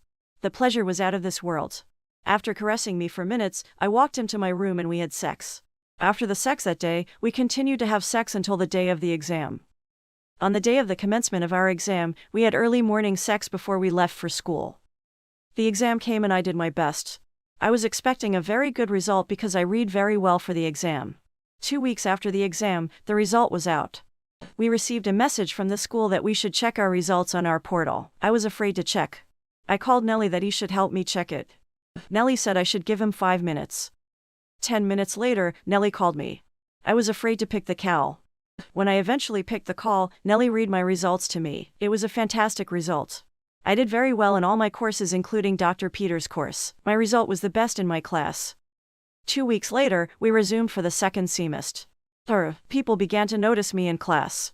I began to have a lot of friends because everybody wanted me to share my knowledge with them. 4 years later, I graduated from college as the best graduating student in my school. The convocation ceremony was attended by many people. My parents invited a lot of their friends to my convocation. They wanted them to come and see how their daughter made them proud. After the convocation, I left Texas and returned to Washington with my parents. I stayed with my parents for 3 months before I got a job in a reputable company in California. When I got the job, I left Washington and relocated to California. I resumed at the office the next Monday after I traveled to Washington. When I resumed, my first stop was at the office of the chief executive officer of the company. She welcomed me. She told me what the company wants from me and she told me to make them proud. When I left the chief executive officer's office, I was taken to the office of the manager. The manager told me almost exactly what the CEO told me. From the manager's office, I was taken to the office of my direct boss. My direct boss briefed me on a lot of things. He told me my job description, the do's and don'ts of the organization, and the level of performance that is expected of me. After the entire introduction, I was taken to my office. The manager brought 2 ladies to my office. He said they are my assistants. He said I should call on any of them if I need anything. Days went by and I continued my job in the company. I made sure that I do all that is expected of me without delay. I noticed that my boss started having an interest in me. I was happy because he is a handsome and caring guy. Most of the time, he takes me on a lunch break. He buys other things for me aside from food. I was enjoying his company, waiting patiently for him to say what I wanted to hear. One day, I wore a very sexy dress to the office. The dress was so sexy that my boss had to compliment it twice. My boss used to compliment my dress often, but it was just too much that day. When he kept complimenting me, I knew he was up to something. I was sitting in my office when I saw his call. I hurriedly answered, thinking he has something important for me. He told me to come to his office. When I got to his office, I stood for 3 minutes and my boss did not say anything. After some time, he walked close to me. Once again, he talked about my dress. He asked me if he can kiss me. I said he can. He said he doesn't want an ordinary kiss. He said what he wants is a French kiss. I said I haven't heard of that before and I do not know what it means and how to do it. He said I shouldn't worry, that he will teach me. He said he wants to explain it to me before we start. He said a French kiss is a kiss in which one or both partners use their tongues to stimulate each other's mouths for mutual sexual pleasure. My boss taught me French kiss and we did it. It was an exciting time with my boss. I kept asking for more and my boss was always ready to give me. Hey, guys, please let me know if this is right or if this is what I should do, or please let me have your thoughts on this. Warm adventures. This story begins during the most beautiful season, summer. During summer, everything seems possible. It's where the world gets more beautiful. Life becomes joyful and everything seems to come back to life. The main character of this story is actually called Summer, a teenager, an only child, me. Imagine loving a season so much. You name your child after it. I don't mind though, I love my name. I was born during the season of summer. Maybe that's why I'm always excited about it. I come from a very small family. It's just me, mom, and dad. Not every day is a good day. It gets lonely. I always wished for a sister, but I know things are not okay between my parents. They don't even sleep on the same bed anymore. They fight. They leave me behind. Maybe that's why I am so rebellious. My mom and dad hate my choices. They hate the fact that I smoke. But they smoke too. So, what's the problem here? I actually enjoy smoking. It makes me feel good. It makes me feel free. I love the smell of cigarettes. My mom, Violet, is a nurse. She says that she didn't used to smoke, but I guess I give her so much stress. So she smokes. But that's just a reason she likes to use it. That's what she says. My dad, John, is a lawyer. Not much to say about him. He's never home. I try to understand though. To understand that they work. But sometimes is hard. I like to think that I am the way I am because of my parents. Looking at them got me realizing that I will never have kids unless I'm ready and that I completely love the man that I'm with. Because, in the end, the one that suffers is the child. It's me that suffers. Summer, a 17-year-old that has no fault in life. My grades suck, obviously, because I hate school. I have no motivation. I also go to a psychologist. During those 2 years, I realized that everyone needs help. Everyone needs a psychologist. It's not a shame to ask for help. We're taught to think that only sick people need therapy. A psychologist. That's not true. I recommend that every couple should go to therapy. so the child doesn't have to. I enjoy it though. My psychologist is a 45-year-old woman called Amy. Amy is such a sweetheart. I love going there just because of her. She inspires me for good. I can't imagine a day without her. Amy is the reason why I am writing this. She says that it might help to express my feelings better. So yeah, I'm actually getting into writing stories, writing about my life, my problems, what brings me joy, and so much more. Amy says that I should write 5 things that I am grateful for every day. So, today I am thinking about what I'm grateful for. First of all, I am so grateful for my health. I can walk on my own legs. They can take me anywhere out of this world. Secondly, I am grateful for my beloved friend who got my back always. His name is Nick. Nick is that type of guy who anyone would fall for. He's funny and respectful. He just gets me every time. Everyone at our school thinks that we're dating. But, can a girl and a boy be friends for once? Even though, sometimes I notice that he gets jealous when a guy comes and tries to talk to me. He hates that. He doesn't say, but I see. I hope he doesn't love me. Love is a big word. I hope he doesn't see me that way. I don't have any girlfriends. I think girls can be very jealous and toxic in friendships. Girls are too dramatic. I don't need drama. I have enough at home. That's all I can think of what I am most grateful for today. However, Amy also asked me to write about things that I am passionate about. What makes me happy? What makes me happy? I love new things. I love trying new things. I love changing my hair color. My hair is long and pink at the moment. I love piercings. I have a belly button piercing. It didn't hurt as bad as it sounds. My parents weren't so happy about it at first, but they got used to it, I think. Mom actually got me a gold belly button piercing. I prefer gold rather than silver. What made my parents go crazy that brings me joy? Tattoos. I love tattoos. I have 2. Months ago, I found this cute little tattoo shop that obviously doesn't care how old you're gonna get tattooed anyways. No one cares when they see your money. So that's what I did. I have a moon tattoo and a star tattoo. I don't why, but when I look at the sky during the daytime, the freshness of the night puts me in a good mood, a feeling of calmness. I love music, loud music, heartfelt music. Sometimes I feel bad for not listening to my parents. They are all I have. Something bad that I did brought me here where I am. One sleepless night, I decided to take my mom's car. Since it was summer and school was over, not to go to meet with a boy, not going to do drugs. I simply needed an open road and some good music. I thought no one would notice. It was 3 a.m. I was doing my thing, listening to the Weeknd songs. Then I stopped by at a gas station and got some fast, super not healthy food.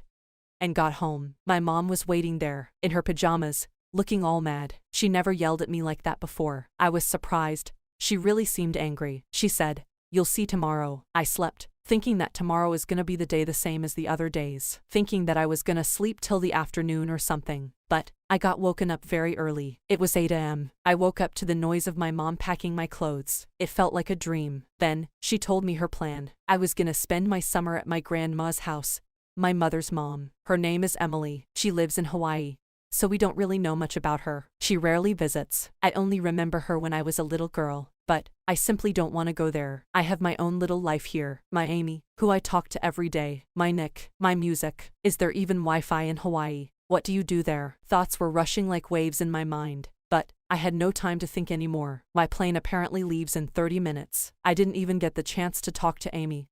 To Nick. Nick is gonna bored without me. All summer without me. It felt like my mother just wanted to get rid of me.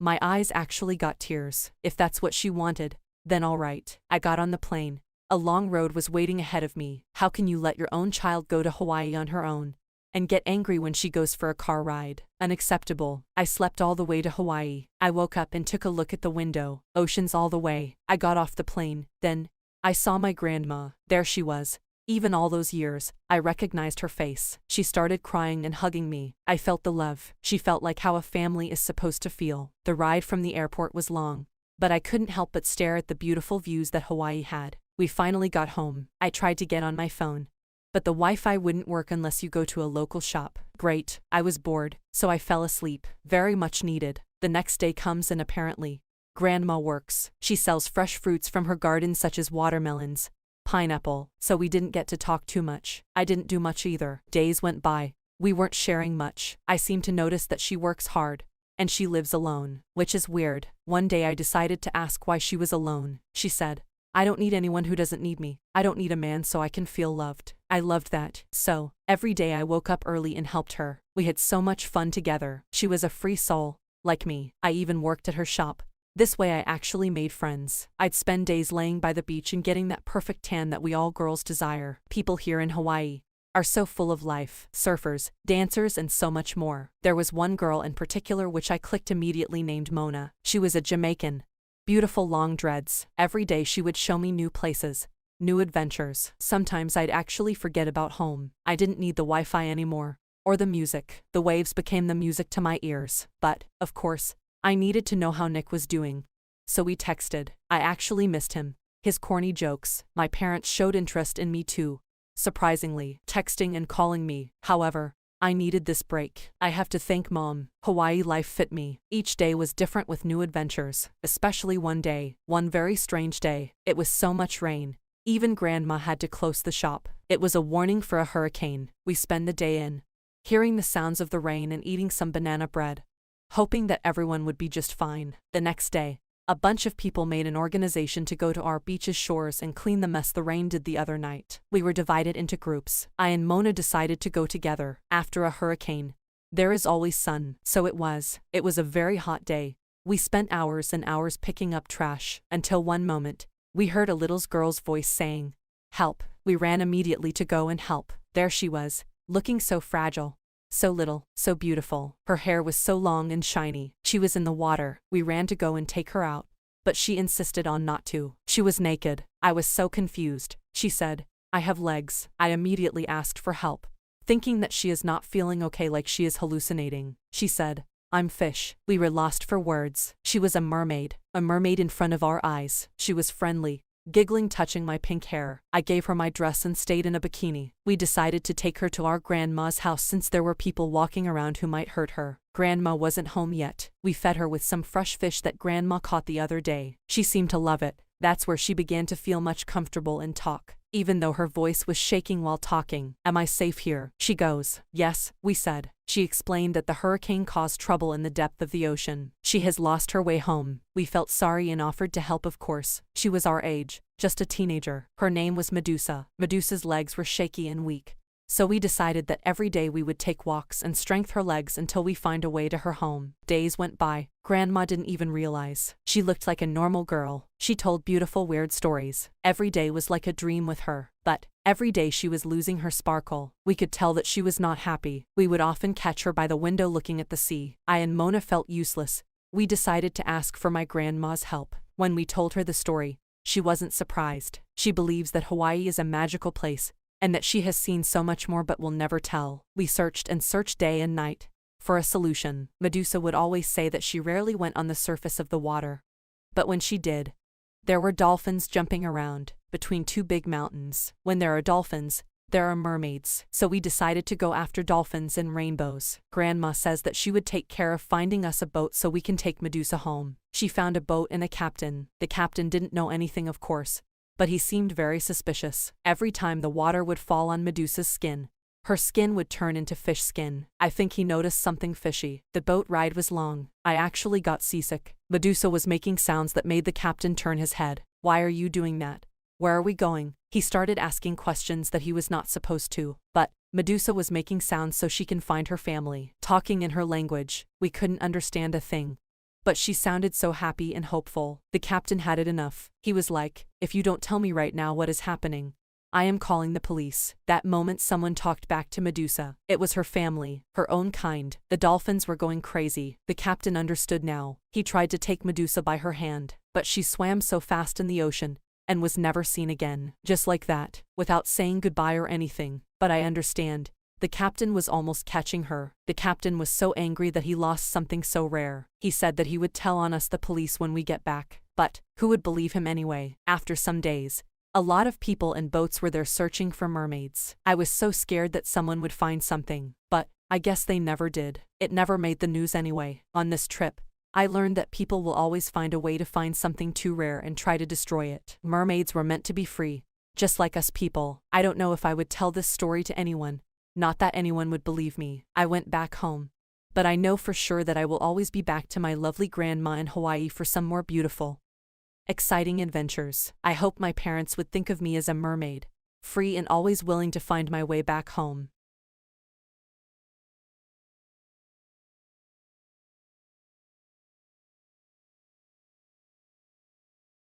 I am 17 and I hate people asking me if I am a virgin. Hi, I am Phil. I am just 17 and I had been staying with my cousin Luke for some weeks now. Before now, I had never met Luke in person. I have only had a couple of virtual chats with me. Before now, to be frank, I was only called upon to say hi on those encounters. Before now, he and my mum are so close, those two are something. Before now, I once thought, there is something fetish going on between those two. Before now, I haven't written that off yet. Before now, I don't trust my mum with men, and I am still yet to catch her with one. It is wrong of me to say my mum is cheating. On who exactly? She is a single mother. She has every reason to be dug by different kinds of men. Before now, she won't be breaking anyone's heart if she does that, but I am yet to see a man knock at the door except the mailman. Before now, it can't be him, he looked gay, and he is gay. On his visits, he looked at me instead of my mum. Before now, that man is something else. The mailman is a tall dark guy. Before now, he once told me he is a Belgian but came from a strong background of Congolese. Before now, my mum has black men's frames in her room but I doubt she was ever interested in one. Not even Mr. Christoph, our neighbor, and the only black man with the German accent I have ever seen in my whole life. His daughter, Anna, is not black. Before now, initially, I thought Mr. Christoph adopted Anna, but she is his actual daughter. Anna and I are quite close, but nothing intimate was going on between us. I am not comfortable with girls. I haven't approached one my whole life. Before now, everyone in our neighborhood knew I am a virgin. I guess that was why my mum asked Luke to come and pick me. We talked about this, but for the first time in like forever. My mum wanted her to wish to come to pass. I can recall Anna telling me that her grandfather met a South African lady on his expenditure to Africa. The end product of what happened between the two is her father. Before now, Mr. Christoph is a single parent just like my mum, but he had never knocked at us. Not for once. Before now, he is a busy person, which gave Anna the privilege to invite several classmates to her place. Especially the male gender. Her room is opposite mine, and I do watch on her from my window. Before now, I got a binocular for this purpose just to gaze and fantasize about her figure. To be candid, I love watching her make love with the other guys that came visiting. Before now, according to my research, the standard time for sexual intercourse is 15 minutes, but this girl came last more than an hour. Before now, once a guy is done, she gets another in. Sometimes age rocks 2, 3 guys at the same time. I guess she found out, but she had never mentioned it. Before now, she never asked me to come to see her in her room too. Before now, she once told me, "You're the most real guy in my life." That doesn't sound like I am interested in you. She preferred the friendship, but I can't say I do. Due to watching her, I started jerking off. Before now, I imagined her and stroked my penile muscle. Before now, my commonest commodity was now toilet rolls. On the stall one day, the salesgirl was looking at me with a weird face because all I came to buy were toilet rolls. "They're my mum's," I said. She scoffed. Over time, I realized watching Anna do her thing is toxic to me. So I ceased looking at her, but I couldn't control the huge again. My head kept looking for holes to dig. Before now, I had now become an addict. Who will set me free from this? Before now, I didn't tell my mum about it, but she surely knows. She might not know how I got sensitized into doing it, but she knew how I started. Before now, if you also think it was Anna's shape and curves that caused it, you're also wrong. I can't say this is what he does for a living, but Luke knows how to get a party started. Before now, since we had been living together, we had grown to understand ourselves over the weeks. Before now, Luke isn't all bad. He is a good person to be with, but not for me at this time. Before now, Luke has so many acquaintances but not a single friend. I wonder how he does that. Before now, he will always say, "Don't get too close to people. Once they're close, they will get the edge over you." It still doesn't make any sense to me to date. Living with Luke at the beachside is an idea. I can't tell if it is a good one or a bad one. Our relationship is kind of toxic to me, but Mum said that is what I need for now. Before now, all my life, I had lived with my mum until now. She had never seen anything wrong with me staying with her until when I finished high school. "You need to stay with a man to understand what men are built for before you finally go to college," she would say. Here I am, living my mum's dream for me. Before now, I kind of like the idea now. I am the newest guy in town in the city of no shame. Before now, it is normal to go in public and hit a lady's buttocks cheeks, or even go ahead to squeeze them, without anyone bringing up harassment as a topic. Before now, the guys in this new environment don't have any other thing they do. All they look for is to hit their waist hard on some soft buttocks, and the ladies just want to ride the guys. Things seem balanced here. Everyone knows what the other person wants and they are ready to give it to each other. Before now, this is the only society where no one has any reason to rape. Before now, If a lady turns you down, another will give herself to you without you asking. Before, it was difficult for me to adjust to how things work here. Before now, all my life before now, a guy had to approach a lady and so some talking, and then she might give him what he wanted or not. That's normal. At least not all guys that talked to Anna ended up on her bed, but most did. That's for sure. But here, all you have to do is go straight to the point. If you are that good, you can get up to 5 ladies before the end of the day. Being a virgin is not a virtue here, to live in this community. You need to get laid. Before now, when I entered, I was the only virgin I know of. Before now, not even Gina, the bartender's daughter. She's just 15 and she's pro in her league. If she hadn't handled me, I would not have believed myself. She is good with her mouth and her throat is so stretchable. Before now, she even swallows the whole thing and thank you for it. What a polite girl. After just a week of staying at the beachside with Luke, I had already forgotten about Anna. Don't blame me, you would have done the same too. Before now, I have so many girls to fantasize with. Before now, I am always hard all day, even while I sleep. I can't get my head off what I am seeing everywhere. Before now, nothing is hidden here, you can just look out from the window and start releasing. Before now, I don't have to stroke myself anymore. Here the imagination is real. While I was still with my mum, watching Anna wasn't enough for me anymore. Before now, I started visiting the web to watch videos. Before now, this made me jerk off so many times a day. Before now, my mum noticed but saw it as the norm and Bever made a fuss out of it. Before now, she didn't discourage the habit, neither did she encourage it. Before now, that had become my new hobby. She would enter my room, find me at the moment. And yet, excuse me. Before now, I became so popular on one of those sites that they started sending videos to my emails. Instead of this to cure my urge, it increased it. I don't know the reason for that. It was me all the way. Before now, I love the opposite sex more than I love myself. I could recall vividly that as a small child I watched romantic movies with Mum and she always allowed me to cuddle her. Before now, she didn't see anything wrong with me watching those movies with her. I got fond of those types of movies, which I made sure are the only kind of movies we have at home. While my mates at school got intrigued by action, thriller, fictional and animated movies, all that got my attention was romantic movies. Before now, while still a small boy, I had started looking at the girls in such a tempting way. Before now, I see beyond their clothes while just looking at them. Maybe that's the reason I didn't do well in my academics. Before now, that was what led me to peep at Anna. The girl is innocent of my crimes, I am the culprit of my predicaments. At Luke's place, there is no television or internet. Before now, I cannot remember the last time I used Facebook. All he does is the club from the sunrise to the sunset. Before now, I didn't know Luke so much before now. My mum spoke highly of him on things that doesn't matter. Before now, sometimes I thought my mum had been having intimate affairs with his nephew.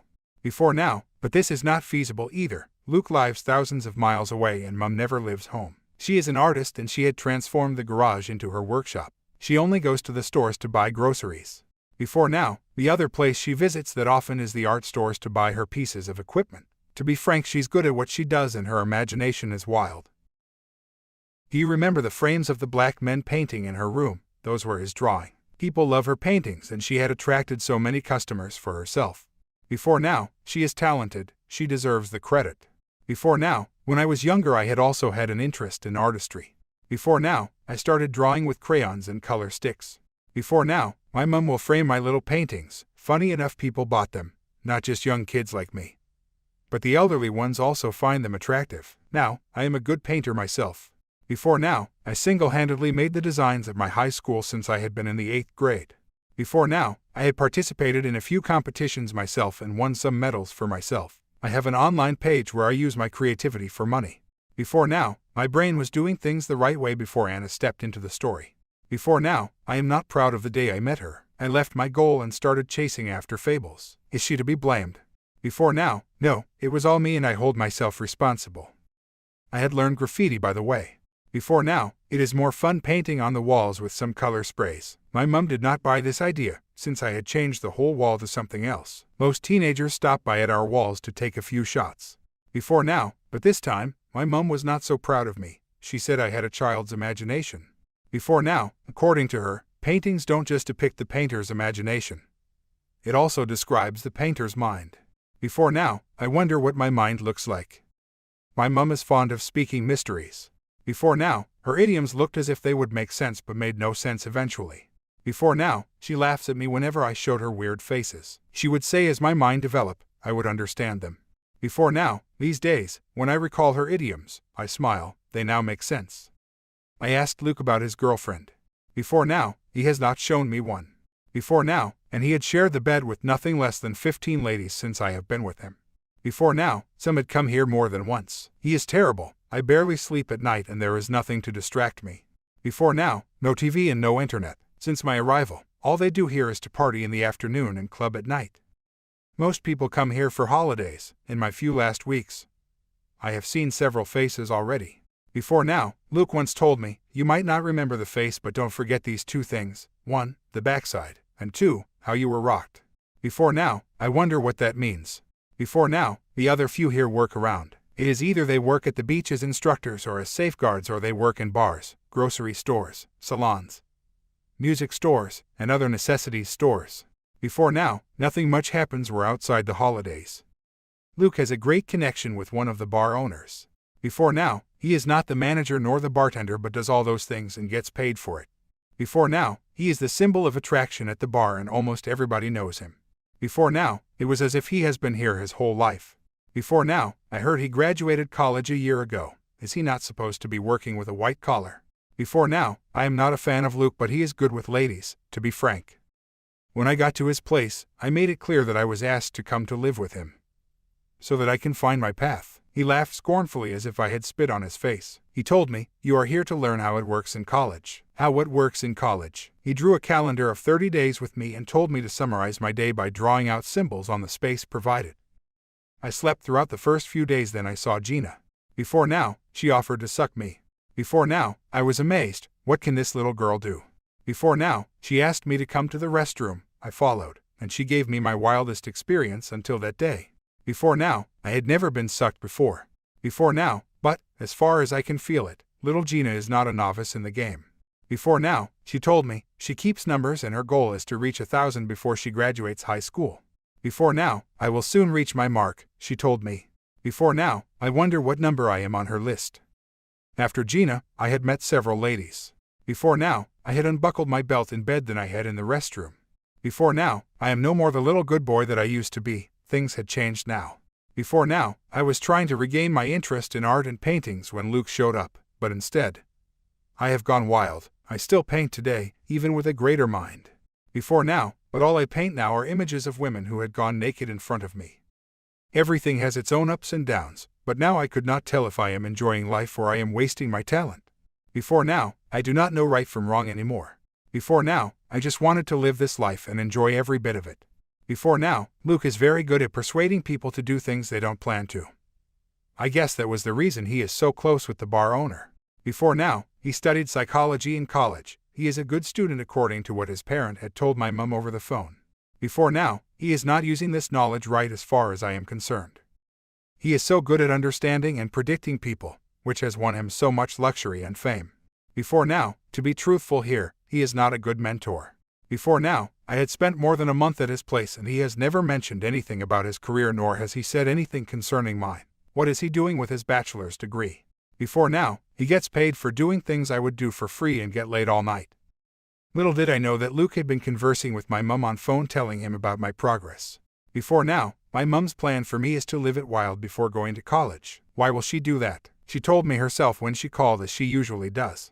Before now, that fateful day, she asked me the most unexpected question. Who is Gina? Before now, I was stunned. Before now, who is Gina? I rebelled.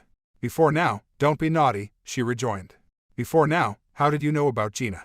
Before now, I asked. Luke told me about Gina. Luke had told me about everything, she replied, and Gina seemed to be the interesting character in his stories.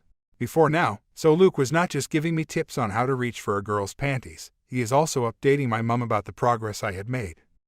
Okay, I explained to her how Gina and I met and our journey so far. Before now, I made her realize that I was not proud of it. Before now, Gina is 2 years and a few weeks younger than me. Before now, I felt like I had taken advantage of her. That doesn't sound true. Before now, I promised my mum that I would not try that with a little girl anymore. Never. Before now, she laughed. It was so obvious that it was fake. Before now, she then said, to get the actual target, the vulnerable must be used. It was like she didn't get what was going on. Before now, I was not the hunter here. To be frank, I was the one been hunted. Before now, Gina, with all her skills and experience, could not be vulnerable. I am. Before now, I had been every lady's prey since I got here. People don't care if I enjoyed it or not anymore, they just wanted to satisfy their urge. Before now, no one knew, I didn't have so much experience myself, the only ones I had were Anna's and her dolls and the web. Before now, I haven't even dug a lady before. Before now, that was the reason my mum asked me to come to live with Luke. I don't know much, but I guess she is tired of picking my wet and sticky toilet rolls from the floor. Before now, she wanted me to stop fantasizing and start the real thing. Before now, I remember her asking me if I now know the difference. Before now, I told her that I still haven't found out yet. Getting laid, sucked, and licked is common here, and everyone except me, to all I know, had 3 out of 3. Before now, for me, getting sucked is okay. Within just a few weeks, I had squeezed more lemons than the actual ones and sucked on them that a newborn baby would have. Before now, I have a likeness for the big and saggy ones, and here sag ones are not something to be ashamed about. Before now, the saggier it is, the better the experience. Before now, I had gotten so many ladies disappointed for not reaching for their holes. Before now, but I am determined to keep my virginity. Before now, I am a Christian and I don't want to cross the line, that is if I haven't already. Anna had been calling me of recent, remembered. She said I was her favorite opposite sex. Before now, this had started recurring to me. Before now, was she asking to make up with me? Before now, she told me things that did not concern me a bit. She told me she would be going to Namibia to learn the ways of her ancestry route. Before now, yes, we aren't that close for me to know your plans. Before now, we had never talked about what she would love to become. All we talk about are assignments and school activities. I begin to wonder if she had an interest in me. Before now, maybe she purposely let me look at her from the window. Before now, she should have just said it in common words. Before now, I don't understand signs and idioms. My mum tried it with me and she failed. She spoke at length this time around, even though we are miles away. Before now, she told me of how her mother died of breast cancer when she was just 5 years of age. Before now, she told me that her father is a German. I never knew he is a pharmacologist until now. Before now, she told me about her first sex with a grown-up man. Before now, she told me all her experiences. Before now, it was a pitiful experience. Before now, I don't know why she is this open, but I am not interested in getting laid if that is what she wants. Before now, the calls kept calling, but I had never called her back, not once. Before now, don't judge me, I was being careful. Luke is a fan of inviting friends over after party. Before now, my first morning at his place, he hosted a party for me. Before now, he said the party was for me, but I was not included at all. Before now, all the balloons and strips had my names on them, but I was not in the center of the party. Before now, no one noticed me. Before now, I was shocked at such a welcome party. I left the living room for my room after Luke introduced me and no one noticed my absence. Before now, I peeped through the door hole and I saw all sorts of styles going on. Before now, the music was loud but no one was dancing to the beat. Everyone was digging, squeezing, or hitting someone. Wow, such a party on my behalf. Afterward, Luke would just invite his friends for a few shots. Before now, they chat and I am permitted to join in their discussion. Before now, they talked about business, cars, places, famous individuals, but mostly girls. I like this kind of chat. Before now, later, when they found out about my painting, art was included in the discussion. The interest was minute, but I appreciated it. Yesterday, Luke and his friends were at our place. Before now, we talked for a while before John asked if I am still a virgin. I was surprised by that question. Before now, it stunned me. I don't know the correct answer to give. Before now, was I even a virgin before coming here? Before now, what is the New Age definition of a virgin? I tried to wave off the topic and Luke helped me in succeeding with that. Before now, we talked about Luke's sex life instead. Before now, I said so much about himself. I guessed he was trying to drive them away from me as much as possible. Before now, I appreciated what he did for me. I thanked him later and he gave me a big hug. It is well, he said to me. But come to think of it, that wasn't the first time someone would ask me if I was a virgin. Before now, Gina was the first to ask me. I told her I can't say, but I haven't gotten laid yet. Before now, she laughed and I allowed her to laugh all as she could. Before now, I didn't stop her. She told me my secret is safe with her. Before now, another lady whose name I can't recall. Before now, I don't even think she knew me too. Before now, she was not the courteous type, she just wanted to get to the business. Before now, after the foreplay and series of sucking and stroking, she wanted me to go all the way down. Before now, I refused. She asked me the same question but I refused to respond. Before now, she got irritated and left. I never saw her again. Before now, I had encountered more of these misfit questions throughout my stay with Luke. Before now, I didn't tell Luke about it, but the rumor reached him. Before now, here, no one cared about your name. Before now, so, they referred to me as Luke's cousin. Before now, I spoiled Luke's face which is bad for business but Luke was fine with it. Before now, am I still a virgin? Before now, I wish to know your thoughts on this.